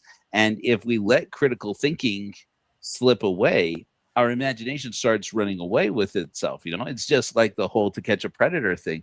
There's that subtle, that circuit in your brain that goes, I bet you they do. I bet you that is what happened. And it's like, okay, there's the evidence. It's the same thing with the Epstein files. There's the evidence. There's the claims that are being made. And then there are all these actors in there. You got to remember, Jeffrey Epstein used to lie all the freaking time, and his version of truth changed depending on who he was talking to and what he could get what information he could extract out of them. He was always playing these power games, and he would bald-faced lie to you. He'd lie straight to your face. He didn't care how powerful you were. If he, as all good charismatic cult leaders do. Exactly. And so this I is mean, where good in quotes. so yeah, so Jesse was basically told by the brethren he wouldn't give me the exact name, or if he did, he swore me to secrecy. I do remember a name, but I don't remember at what point he said this was never the name. Either that or I imagined this, so I'm just not going to say who the name is. That somebody high up in the church hierarchy told him, we have got to find out who New Name Noah is. Oh shit, I did it. I said it the third time. We got to find out who he is. And he's like, oh, that's easy. I'll find that out. And they're like, and we got to get in on the inside scoop of how the anti-Mormons, the ex-Mormons are using him. The antis are using him. And who's funding it, who's working it, who's making all these angles, who's working all these angles so that he's managing to sneak into our temples and record our sacred ceremonies, put them up on YouTube. Back in those days, when they went to YouTube and said that's our copyrighted material, YouTube's like, where is it published as being copyrighted? And it's like, well, it's eternal. It's right. Well, it's sacred. And it's like, okay, well, sacred isn't copyright. It's registered in the book of life. Don't you know that? It's registered in the book of the Lamb of God. Do you right. have a copy of the book of the Lamb of God? No, I didn't think so. But YouTube was like, well, if you don't have a copyright published somewhere and you don't have the content published anywhere, then you can't claim that he's violating copyright. And apparently, at some point, if I remember correctly, conversations I had with, he told me, they came to me and said, they popped up a notification and said, how did this come about? How did you acquire this recording? And I told them bluntly, I was there and I just recorded it. It wasn't stolen. It was done in a state that had one party recording, and which means that you need only one person. You only need permission from one person in the room to record what's happening in there. And the one person in the room was me. I gave myself permission to record, and YouTube would just let him publish it. And it's like, you can't tell him to take it down. He personally witnessed it, so he gets because of his work. The church changed the temple recommend styles a couple of times. Yeah, and he was getting requests from family and friends who weren't worthy to watch their children's wedding, but he could get them a card, and then they could go and attend the wedding. So he was doing a good work. For a while there, years, frankly, we all sang the praises of this man before he started to anger the wrong people. And even then, I said, let them get angry. You're an agitator, dude. It's not like you got into this that you couldn't be an agitator. There was a meeting with me and this gentleman and some beers, at a hotel in Salt Lake City at one point, I will say. And we were talking about how he did it, how he filmed the temple videos, and it was stupid simple. Well, even I, who had been a video professional for 20 years, went, "Are you kidding me? That's it?" And he's like, "That's it." Now I'm like, "Oh my gosh!" I was blown away at how simple it was.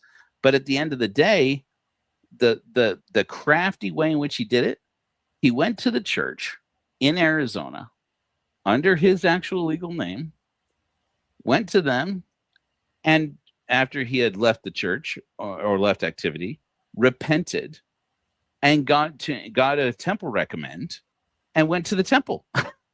It was the most non-controversial scheme to get the temple videos that there were. I guess it's been long enough that we could say, and he doesn't even do this content anymore. So I'll just tell you.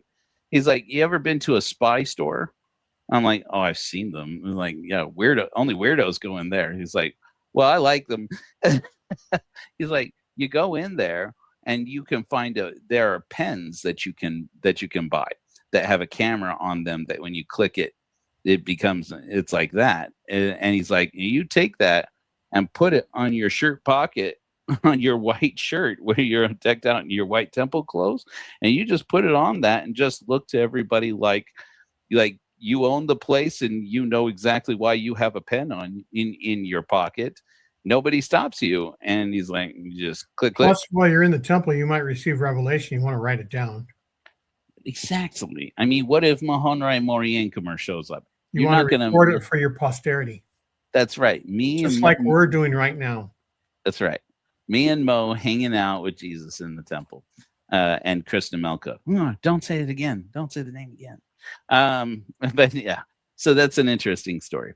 But anyway, so Jesse State, the long story short of that is, and I've already rambled about this. He worked for the Mormon church, made a little bit of money. They didn't pay. He's like, I'm like, but boy, I bet that was a sweet ride. He's like, oh, the church? He's like, no. He's like, they paid me, but it wasn't that much. I was like, do you know? I'm like, you know how much money they have? He's like, nobody knew how much money they had back then. And we could put a call out right now. What's missing is the current temple ceremony. So if anybody out there can get the current temple ceremony recorded, send it to Joe or me, and we'll try to run it. I would encourage all of you to do only that which is within the bounds of the law. Be responsible citizens, but also don't be afraid of blasphemy. There is no God. You'll be fine. And so, that's right. And so he was working for the church. He was getting all these projects wrapped up, and then he found out who this individual was. And it turns out, once they actually knew, then it was, the only thing they had left to do was to tell temple security, church security, if this guy shows up on property, arrest him or call the police and have him arrested for trespassing. And so, which they eventually ultimately did. And, he went to jail, and then he got back out again, and he was fine, and he's fine. Everything's fine. And, but then Jesse, before he could lose a job, before he got out of that job with the church, he's working with other clients and stuff. And he wrote a book back in the day. It was like Social Media for Dummies, I want to say. One of the for dummies. He's written like 3 or 4, I think, of these books. For dummies, for sure. Yeah. And so he goes, he's going to move on to new clients. And he gets contact through, can I say this? Yeah. President Ballard, as I remember, President M. Russell Ballard told him, I don't know if you know Tim Ballard and Operation Underground Railroad, which if you guys know and have followed the Tim Ballard secret whiteboard meeting, M. Russell Ballard, president, then he was a member of the Quorum of the 12 Apostles, eventually would become president of the Quorum of the 12 Apostles, and very nearly the next prophet of the Mormon Church.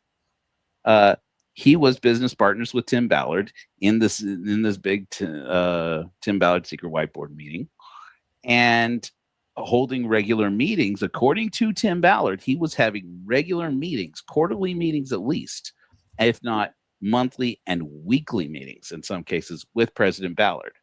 And also, I don't know if you've seen this, there's a Reddit post, so take it for what it's worth, of somebody who had posted recently that they are a member of the church who was a little disgusted to discover that someone close to them, a wealthy member of the church, was alarmed to get a phone call from a woman they didn't know, from a number they didn't know, and a woman asked them, I'm President Ballard's assistant.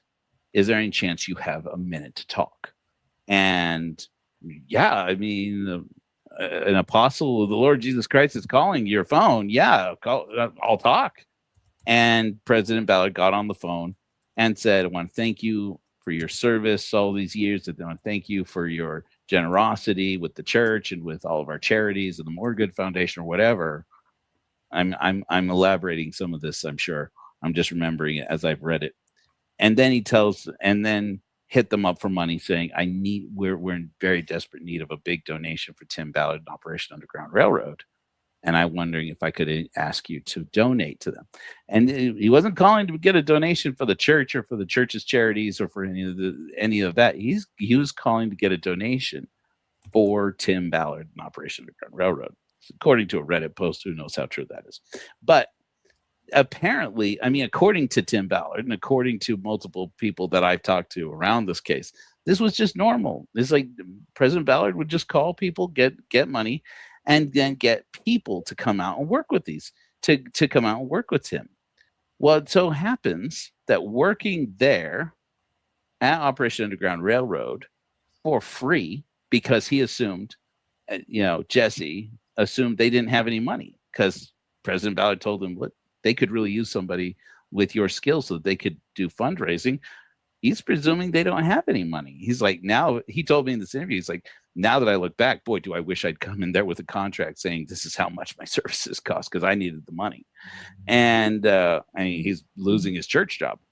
And so he went to work for OUR, and while he's there, he strikes up a friendship with Ed Smart, the father of Elizabeth Smart, and he meets Elizabeth, totally blown away. He told me, I'm sure he won't mind my saying this, he's like, as amazing as you think Elizabeth Smart is, she's more impressive in person. Like when the lights are off, when the crowds fade away, like you meet this woman and it's like, and it's like you can tell her sincerity. She's a genuine good person. And you think, boy, what a tragic thing. A more tragic thing couldn't have happened to a nicer and better person. And he's like, but Ed, he's like, that was in the days when Ed Smart, Elizabeth Smart's father, this is now public, so we can talk about it, was only coming out of the closet to personal friends, wasn't even coming out to his children or to his wife. And Jesse was one of the people he came out to and told them that he was gay, that he knew that he was gay. And frankly, that he was questioning at some point during this Operation Underground Railroad experience, that he was starting to question the church.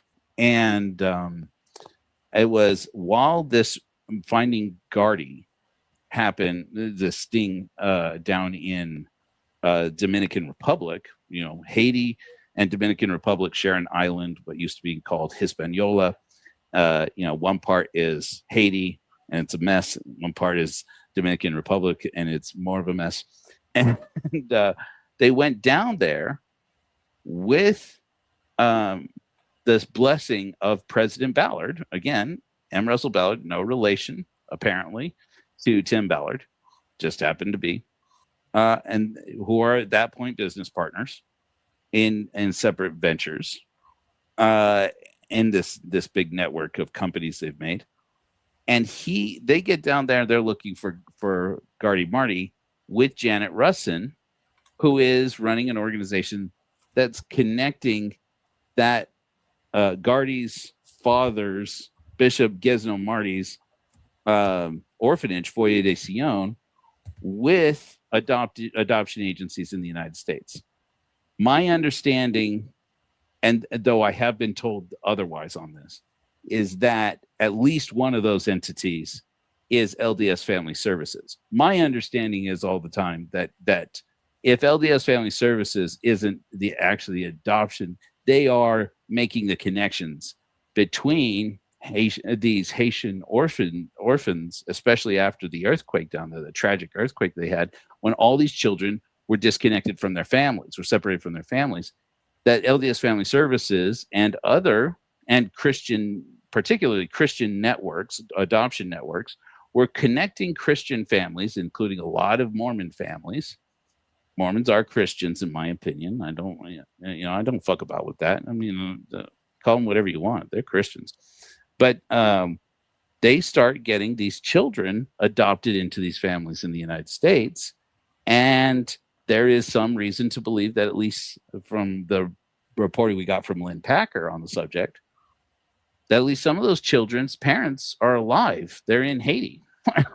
And the children just don't know to say, I'm not an orphan. My parents, live in one part of are working out in the field, or they have gone out to work in this place or that place. and they adopt them in, thinking, presumably the system believes that they are orphaned as a result of natural disasters like the earthquakes, or just, their parents have passed. And these children are getting donated, or not donated, they're getting, or what's the word, adopted into families in the United States and all around the world at a pace of about $25,000 changing hands by the time you've greased all the palms to get these children moved to these places. In, by the way, legislation and policy that was crafted between President George W. Bush and President Bill Clinton to start moving these children from Haiti into the United States with a far lower barrier than you would normally get if you were adopting children from inside the United States. And so you all of a sudden, families that have difficulty adopting children in the United States, but have some money to make adoptions happen. Now that these Haitian children, if they can get these Haitian children from these orphanages into the United States, if they can pay $25,000, basically all of a sudden, all of these doors that were closed, say, for example, just throwing it out there, does everybody in that household pass a criminal background check? Things like that. These barriers that normally would exist suddenly were opened up. Now, I don't know that was specifically, you only hear rumors about it, but suffice it to say, a lot of questions start coming out of this policy that basically is made so that if you have 25 grand, you can get a child from Haiti. And Gesno Marty, Gardy Marty's dad, a bishop in the Mormon church who lived in the United States for a while, when his son Gardy was born here, he is the guy running this orphanage that very promptly falls under some serious scrutiny. There are all kinds of questions. I'm not going to cast any more allegations of what you can look up and find. If you look up Foyer de Sion, Foyer is like foyer, Foyer. De Sion is like Zion, but with an S instead of a Z. It actually means Zion in Spanish. And so Foyer de Sion starts, falling under some scrutiny about the fact that, there's some shady stuff going on. Are these kids actually orphans? Are they being abused? Are they being assaulted in the orphanage? Does Gesno Marty know about it? How much does he know about it? When his son Gardy, who was 3 years old, I want to say, something like that, gets kidnapped in front of their Mormon church house down there in Port-au-Prince, right? Port-au-Prince. And when his son gets kidnapped, is that retaliation? The immediate suspicion is that it was retaliation from former employees of Gesno Marty's, who know that he has money because he's been connecting these children into these adoption rings at 25 grand a pop. At some point, I believe, don't judge me on my remembering this off the top of my head, but Lynn Packer says that it was millions and millions of dollars that had passed through Gesno Marty and his organization's hands, and then through Janet Russin, the psychic, and then also and ultimately Operation Underground Railroad. We think maybe through the actual organization OUR, or through one of its sister companies in the White Board meeting, the Tim Ballard Secret White Board meeting, including an organization that suddenly pops up, gets created, called Children Need Families, CNF, which was given at that time to be a 501c3. It was not registered as a 501c3 that Lynn Packer could find. Eventually, it gets claimed that this 501c3, which, by the way, its base of operations was an address in Provo that turned out to be the home address of Janet Russin, the psychic, who's helping Tim Ballard clairvoyantly through the power of visions of glory. And Tom, some of you who are not Mormons, when you see this, may start to get lost in this if you haven't been following the story closely. But basically, the whole Daybell cult This is the Lori and Chad Daybell cult, the Mormon cult within the church. They start hooking up these adoptions through this organization called Children Need Families, which at least on one year ends up being listed as a project of Operation Underground Railroad. And then at some point gets the executive director, who was Janet Russin, gets switched from Janet Russin to Catherine Ballard, Tim Ballard's wife. And so every time this story comes up, you got to remember there's all these connections of personal family members and high up mucky mucks in the Mormon church and high end donors within the Mormon church's ecosphere of big money getting passed around for charity, who are being duped and reduped into these organizations. And the name that keeps coming up in the background again and again and again is Tim Ballard, Tim Ballard, Tim Ballard, Tim Ballard. And so in any event, so Jesse goes to work for Tim Ballard. He says to me in this interview we did, this was like 2 years ago, I want to say, he said he was a narcissist asshole and everybody knows it. Everybody knows he's a narcissistic asshole. And he said, but when you meet him for the first time, he sits you down, he looks you in the eye, and he tells you God's children are not for sale. And he tells you, I was in this place and blah, blah, blah. And he tells you a story about how he rode to the rescue. And he said, and he's good at it. You don't get to doing what Tim Ballard does without being freaking good at it. And he said, he's like, I consider myself a smart guy. And he said, Joe, part of it gave me the creeps, like right off the bat, like you hear about this, you think about this, but you can't imagine that it's actually happening. And he's like, but when he's looking at you intensely like that, he's got that confidence, he's got that charisma. And for a moment, blue, steely eyes. Yeah. Mesmerizing. Yeah, frankly, it is. I mean, they call it mind control sometimes, but it's not anything mysterious. It's not some mysterious voodoo. It's that you're afraid to confront somebody who is that sincere. You want to be polite, and you know people tend not to want to look at somebody when they're that sincere. It's why testimony is. That's why we get trained as missionaries to bear our testimony, right? Or as members to bear your testimonies, because when that person's looking at you and says, "I know," beyond the shadow of a doubt, boom, boom, boom, boom, boom, boom, boom. You know, actually, I was thinking about it in the very beginning of the church. Most of the Mormons that Joseph Smith baptized early were cousins, friends, treasure diggers. And he convinced them that he had powers. And so when they went out as missionaries and testified, that was powerful to the new converts. And then they would get sent out. And then it became less and less the treasure digger types, the superstitious types. So they had to change all the things from being what's it called, enthusiastic church where everybody's charismatic, like a Pentecostal type church, talking and speaking in tongues. Apparently, Brigham Young was really good at interpreting tongues. Yeah, but they had to backtrack from that because now they're starting to get normal people. Right, and that's the beginning of the end of what attracted Steve Pinecker to Mormonism. He's a good man, Steve Pinecker, and a man I don't care to piss off. I just talked to him today. Actually, we talked on the phone for like an hour. I think I texted you after that. Anyway, so very interesting conversation. There's interesting things afoot.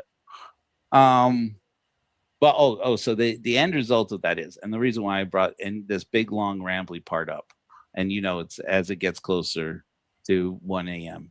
I do the rambly thing. I thought what was amazing is that, Jesse told me, I was at Operation Underground Railroad's headquarters when they printed up the first flyers that said OUR and the Elizabeth Smart Foundation are now Operation Underground Railroad, that they were merging the two organizations into one. They went down there in 2014, I want to say. So around the same time that this is going on, that they're getting things kicked off in this Washington stings. They went down there to the Dominican Republic trying to find Gardy Marty because Janet Russin has visions where she can see him through the veil. Right? Yeah, she can remote view. Oh, there's Gardy there. And if you watch the recordings of the failed TV show, I think Ryan, as I understand, Ryan Fisher was involved in that on the back end.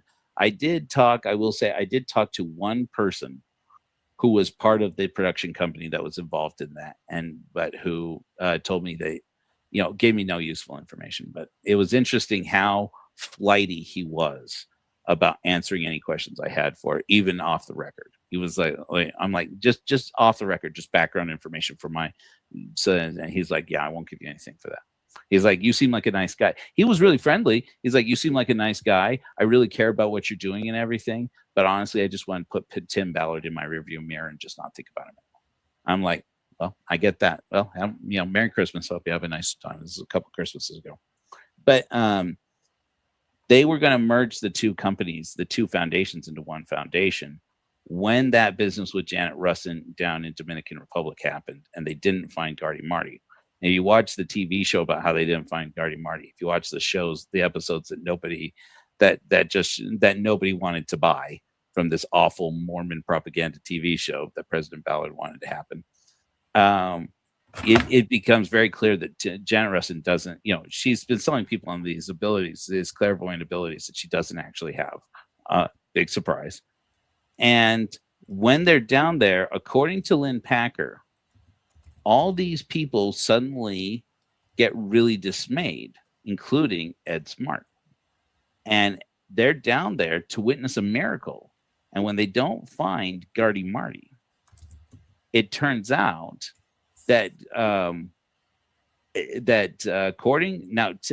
I believe Tim Ballard says this didn't actually happen. I believe that's the case. Don't get me wrong. But according to Lynn Packer's reporting, all the people who worked for OUR down there at that point were told aggressively to sign non-disclosure agreements saying that they would never reveal that it was a psychic that they were following, that it was Janet Russin that they were following out there in Dominican Republic when they didn't find Gardy Marty.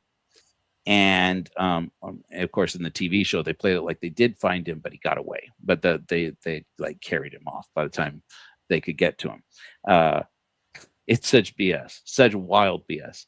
And it was around that time, according to Lynn Packer, that Ed and Elizabeth Smart were taken down off of OUR's board of directors, official board of directors, in their publications. And there was some effort to get all the paperwork announcing the merger between the flyers and posters or whatever, the materials announcing the merger between the Elizabeth Smart Foundation and OUR, and destroy them. And because Elizabeth Smart and Ed Smart, from what I understand now from multiple sources that have been able to verify this, that there were, it was after that failure of Operation Find Gardy that they backed out and said, this we won't have anything to do with this. And Ed Smart winds up resigning from OUR. And then from that point on, they had nothing to do with each other. They got smarter. The smarts got smarter. They smartened up. Got smarter. So that's the story. What do you think? Was it a waste of your time there, Gene? Not a total waste of my time. Sure. How generous of you. Thank you so much. It's fun to hear your brain think and to tell all the stories that's going on. I was glad to add a little bit.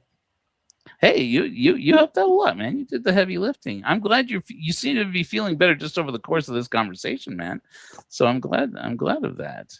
Yeah. So it's an interesting story. I have not looked at the chat like hardly once in the last 2 hours. I'm glad you were in there. I need to get some people who are official moderators. What do you guys think? Do we need moderators for Hellfire Agency? I don't know who Nagaraj is judging me about my Red Bull. Don't judge me about my Red Bull. Judge me that I take my Adderall with the Red Bull. That was good. So yeah, Tim is still with us. Are you guys? Let me ask you this: Do we? And just tell me shut up if I'm not, if this is too much there, Gene. How excited are you for Thrive St. George? 10 out of 10. Oh, like that's either don't talk about it or 10 out of 10. Okay, good. Yeah, I'm excited too. There's a lot of people. I don't know if any of you out there are, want to talk about that. You're coming out here. I'm in St. George. Those of you who don't know, I'm basing out of here until I make it out. Washington. In Washington, that's right. Washington County and Washington proper. It's all St. George though. That's just what we call St. George. It's exciting. I've never been to Thrive.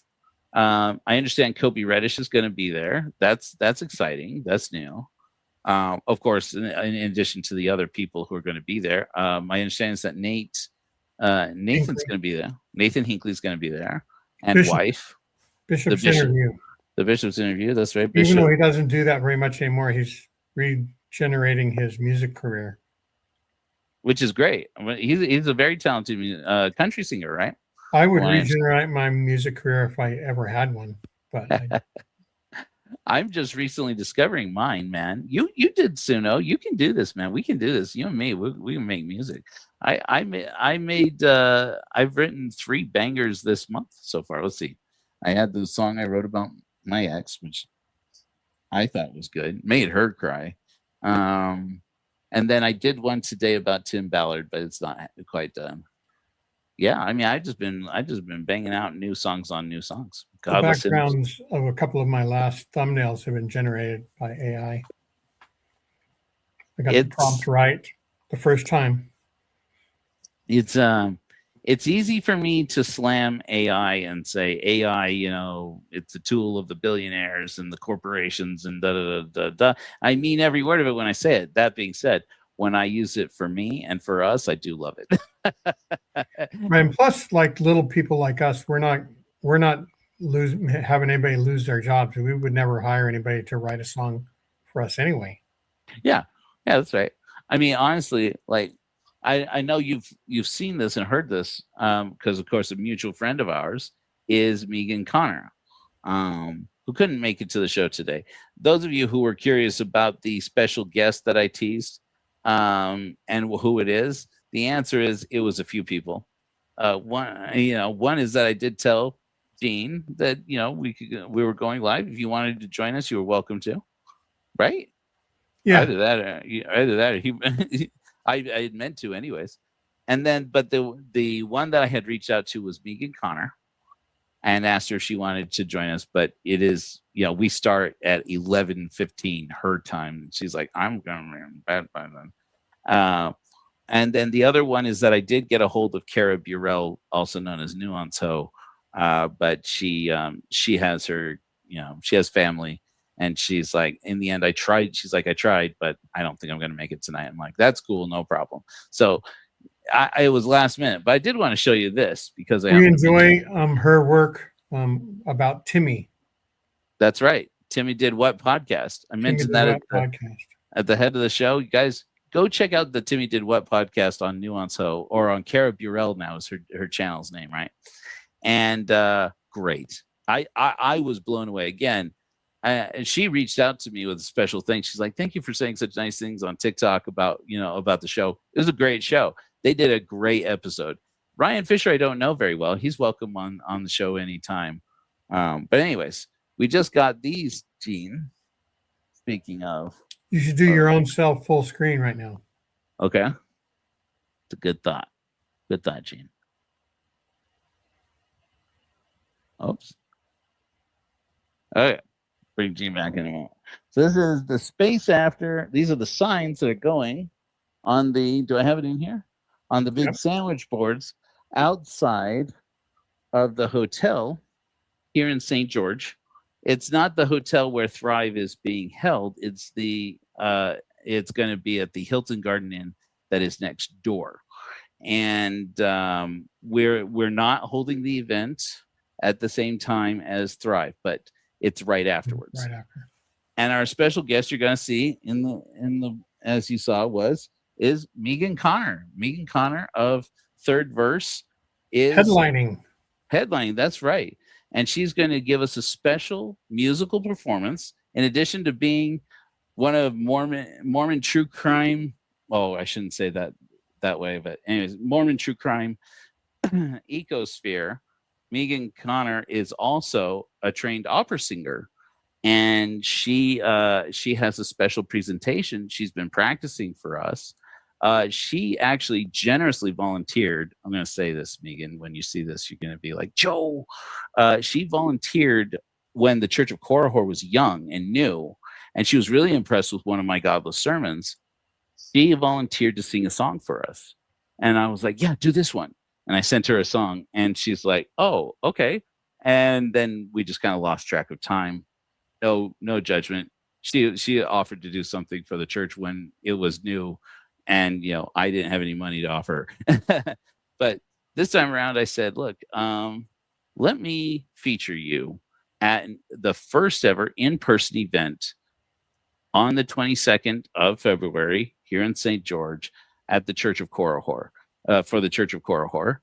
And we're going to have a special auction, which auction, the silent auction, is going to be to raise funds for an organization called Cherish Families, which is a organization that helps women, especially women who are victims of domestic violence, down in Colorado City, Arizona / Hilldale, Utah. You don't know. Those are two cities that are the one city, but on either side of the Arizona border, just about 45 minutes from here. Depending on what state's troops are heading there. That's right, because it is the fundamentalist. That's right, because it's Warren Jeffs' polygamous cult. And when Warren Jeffs went to prison and the FLDS leadership scattered, basically, and dissolved their all their assets, their community assets, their church kind of collapsed and dissolved. There were a lot of women with small children, or women of various ages with children, whole families, basically just abandoned. This is the really dark side of perhaps one of the biggest human trafficking systems in history, which is Mormon polygamy. And as soon as the men go to prison, same thing happened in the LDS Church. Don't let them tell you. Look at George Q. Cannon. You just look at the story of this man, right? That man alone. They come in, they bust the leaders for bigamy or polygamy, the men, and the rest of the men scatter. And then you have all of these families, these women and small children, many of them long-standing victims of domestic violence and intimate partner violence. And they're just left to fend for themselves. And down in, I happened to do a show a couple of weeks ago where people from the Church of Korihor's audience have brought up to me, the people down there in Colorado City, I didn't know this. There are a lot of people down there who feel like they are suffering spiritually in the vacuum left by the FLDS. And I said, really? Just go to the church. Even I would be like, just go to the LDS church. They got everything they need, everything they're used to. And then just give up on polygamy. And from what I understood from a lot of them, they're like, the problem is that a lot of them have deconstructed God. And I'm like, oh, it's just like leaving the LDS church. Most of our people become atheists or agnostics too. And it's like, that's right. Because when the only true church isn't true anymore, there's no fallback plan. And I'm like, well, wait a minute. That would make sense then why all of a sudden it's hard for them to get resources down there is because the church, the church isn't going to come in and rescue them if they don't believe in God. And if they're not, there's no chance of converting them to Mormonism, to the true Mormonism. Because they won't pay tithing. They don't have money and stuff. So this organization we found out about, we'd actually contacted because of Eugene, I got a hold of Brielle Decker, who Dream Center helped to found the Dream Center down there, which is the Keep Sweet, Pray and Obey house. Mm-hmm. Yeah, it's one half of that community, one half of that block. We went down there and filmed outside of there. And I was we were filming for another thing, but while we were there, we took down some blankets that were made for kids, and we don't run into a lot of kids. As a matter of fact, I don't think I've ever run into a child out on the streets while I'm passing out blankets.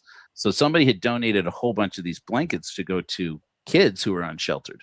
And I'm like, maybe we can find some car parks, because I know a lot of people who have kids who are unsheltered. A lot of times they're living out of their car. And I thought maybe we'll find some of these car parks and see if they have kids out there.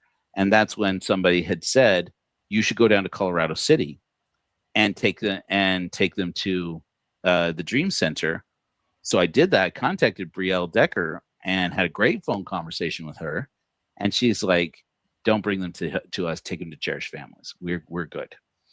And so we went over to Cherished Families, and they were beyond grateful. They were like, oh my gosh, we need these so badly. And it just so happens one of our luminaries, Nikki, who also is my flesh and blood sister, dear woman, had a whole bunch of hygiene kits with feminine hygiene products and so forth that are very badly needed out on the streets, that were surplus from another project. And she's like, I've been trying to find an organization that needs these.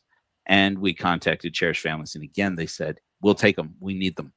And so we went out there, and we happened to drop them and say, we're having a famous, I don't know, somewhat famous true crime podcaster who is also an opera singer, come out and give us a special presentation, a special event at our auction, where my paintings and a whole bunch of artwork from several artists who have donated. We've been getting artwork ranging from paintings, pottery, drawings. We have sculptures. We have things that are going to be going live in our silent auction, and to help generate some support. We're having this event where Megan Connor's going to sing for us. And we said we sure would like to be able to represent ourselves. First of all, we'd love to take the proceeds from all this artwork that sells and give it to you, and to support your work. This organization, among the many things that they do, Gene, they teach these women who have never had, most of them, they've never had a checking account. That's how the polygamists do. You're not allowed to have a checking account.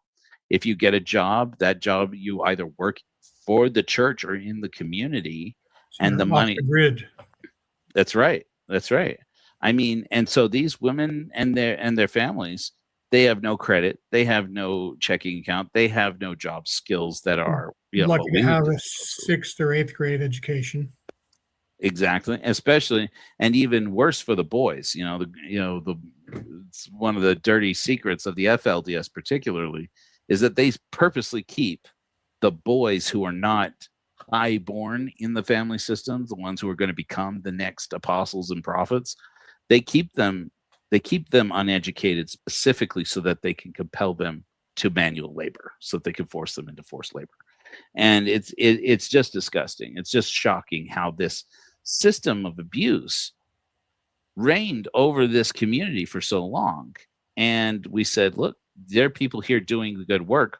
Why would we create a mission down there to serve these people when they are serving themselves? These are the women, especially running this organization.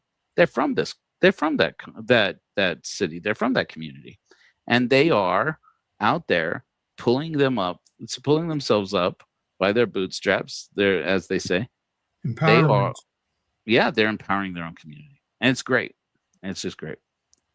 So anyway, I've kept you long enough here, Gene. It's close to midnight there out where you are, but I'm excited to see you on the 22nd. Everybody, by the way, is welcome. We at the Church of Korihor's website and at our Facebook page.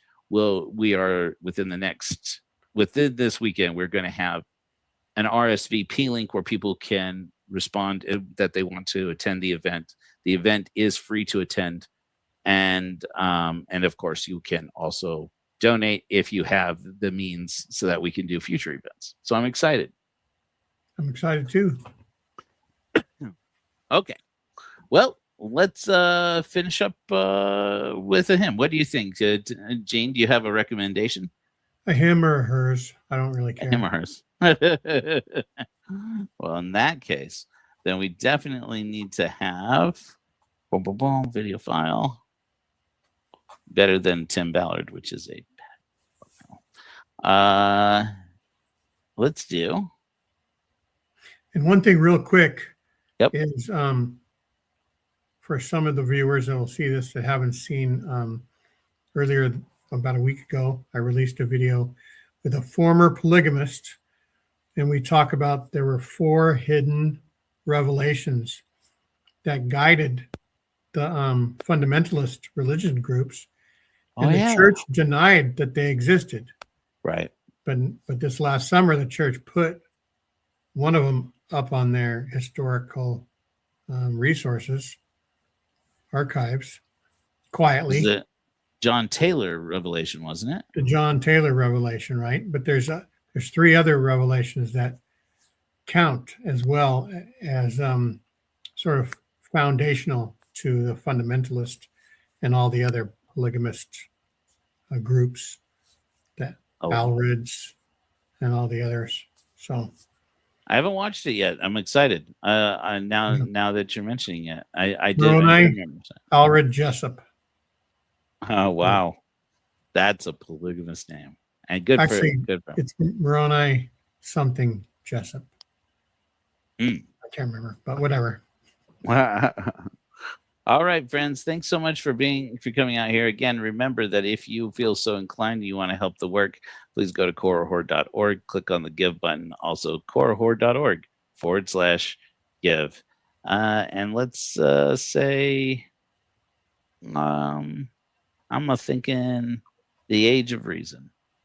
Till next time, my friends, remember on Sunday, 10 a.m., we got another godless sermon, got a banger. I've been share, like, and subscribe. That's right. If you don't subscribe, the Christians win.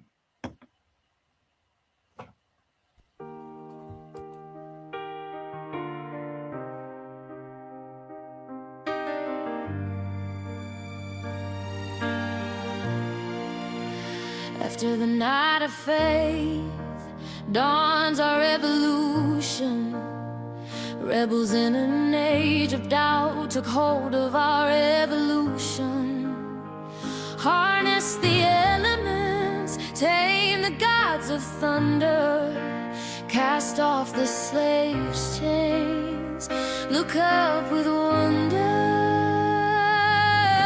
Born into the age of reason, with hearts that grow and heal, we can build our tomorrow with minds that know and feel. Rise against tyrants, rise from bended knee. Adorn the age of reason, we choose to be free.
to be free.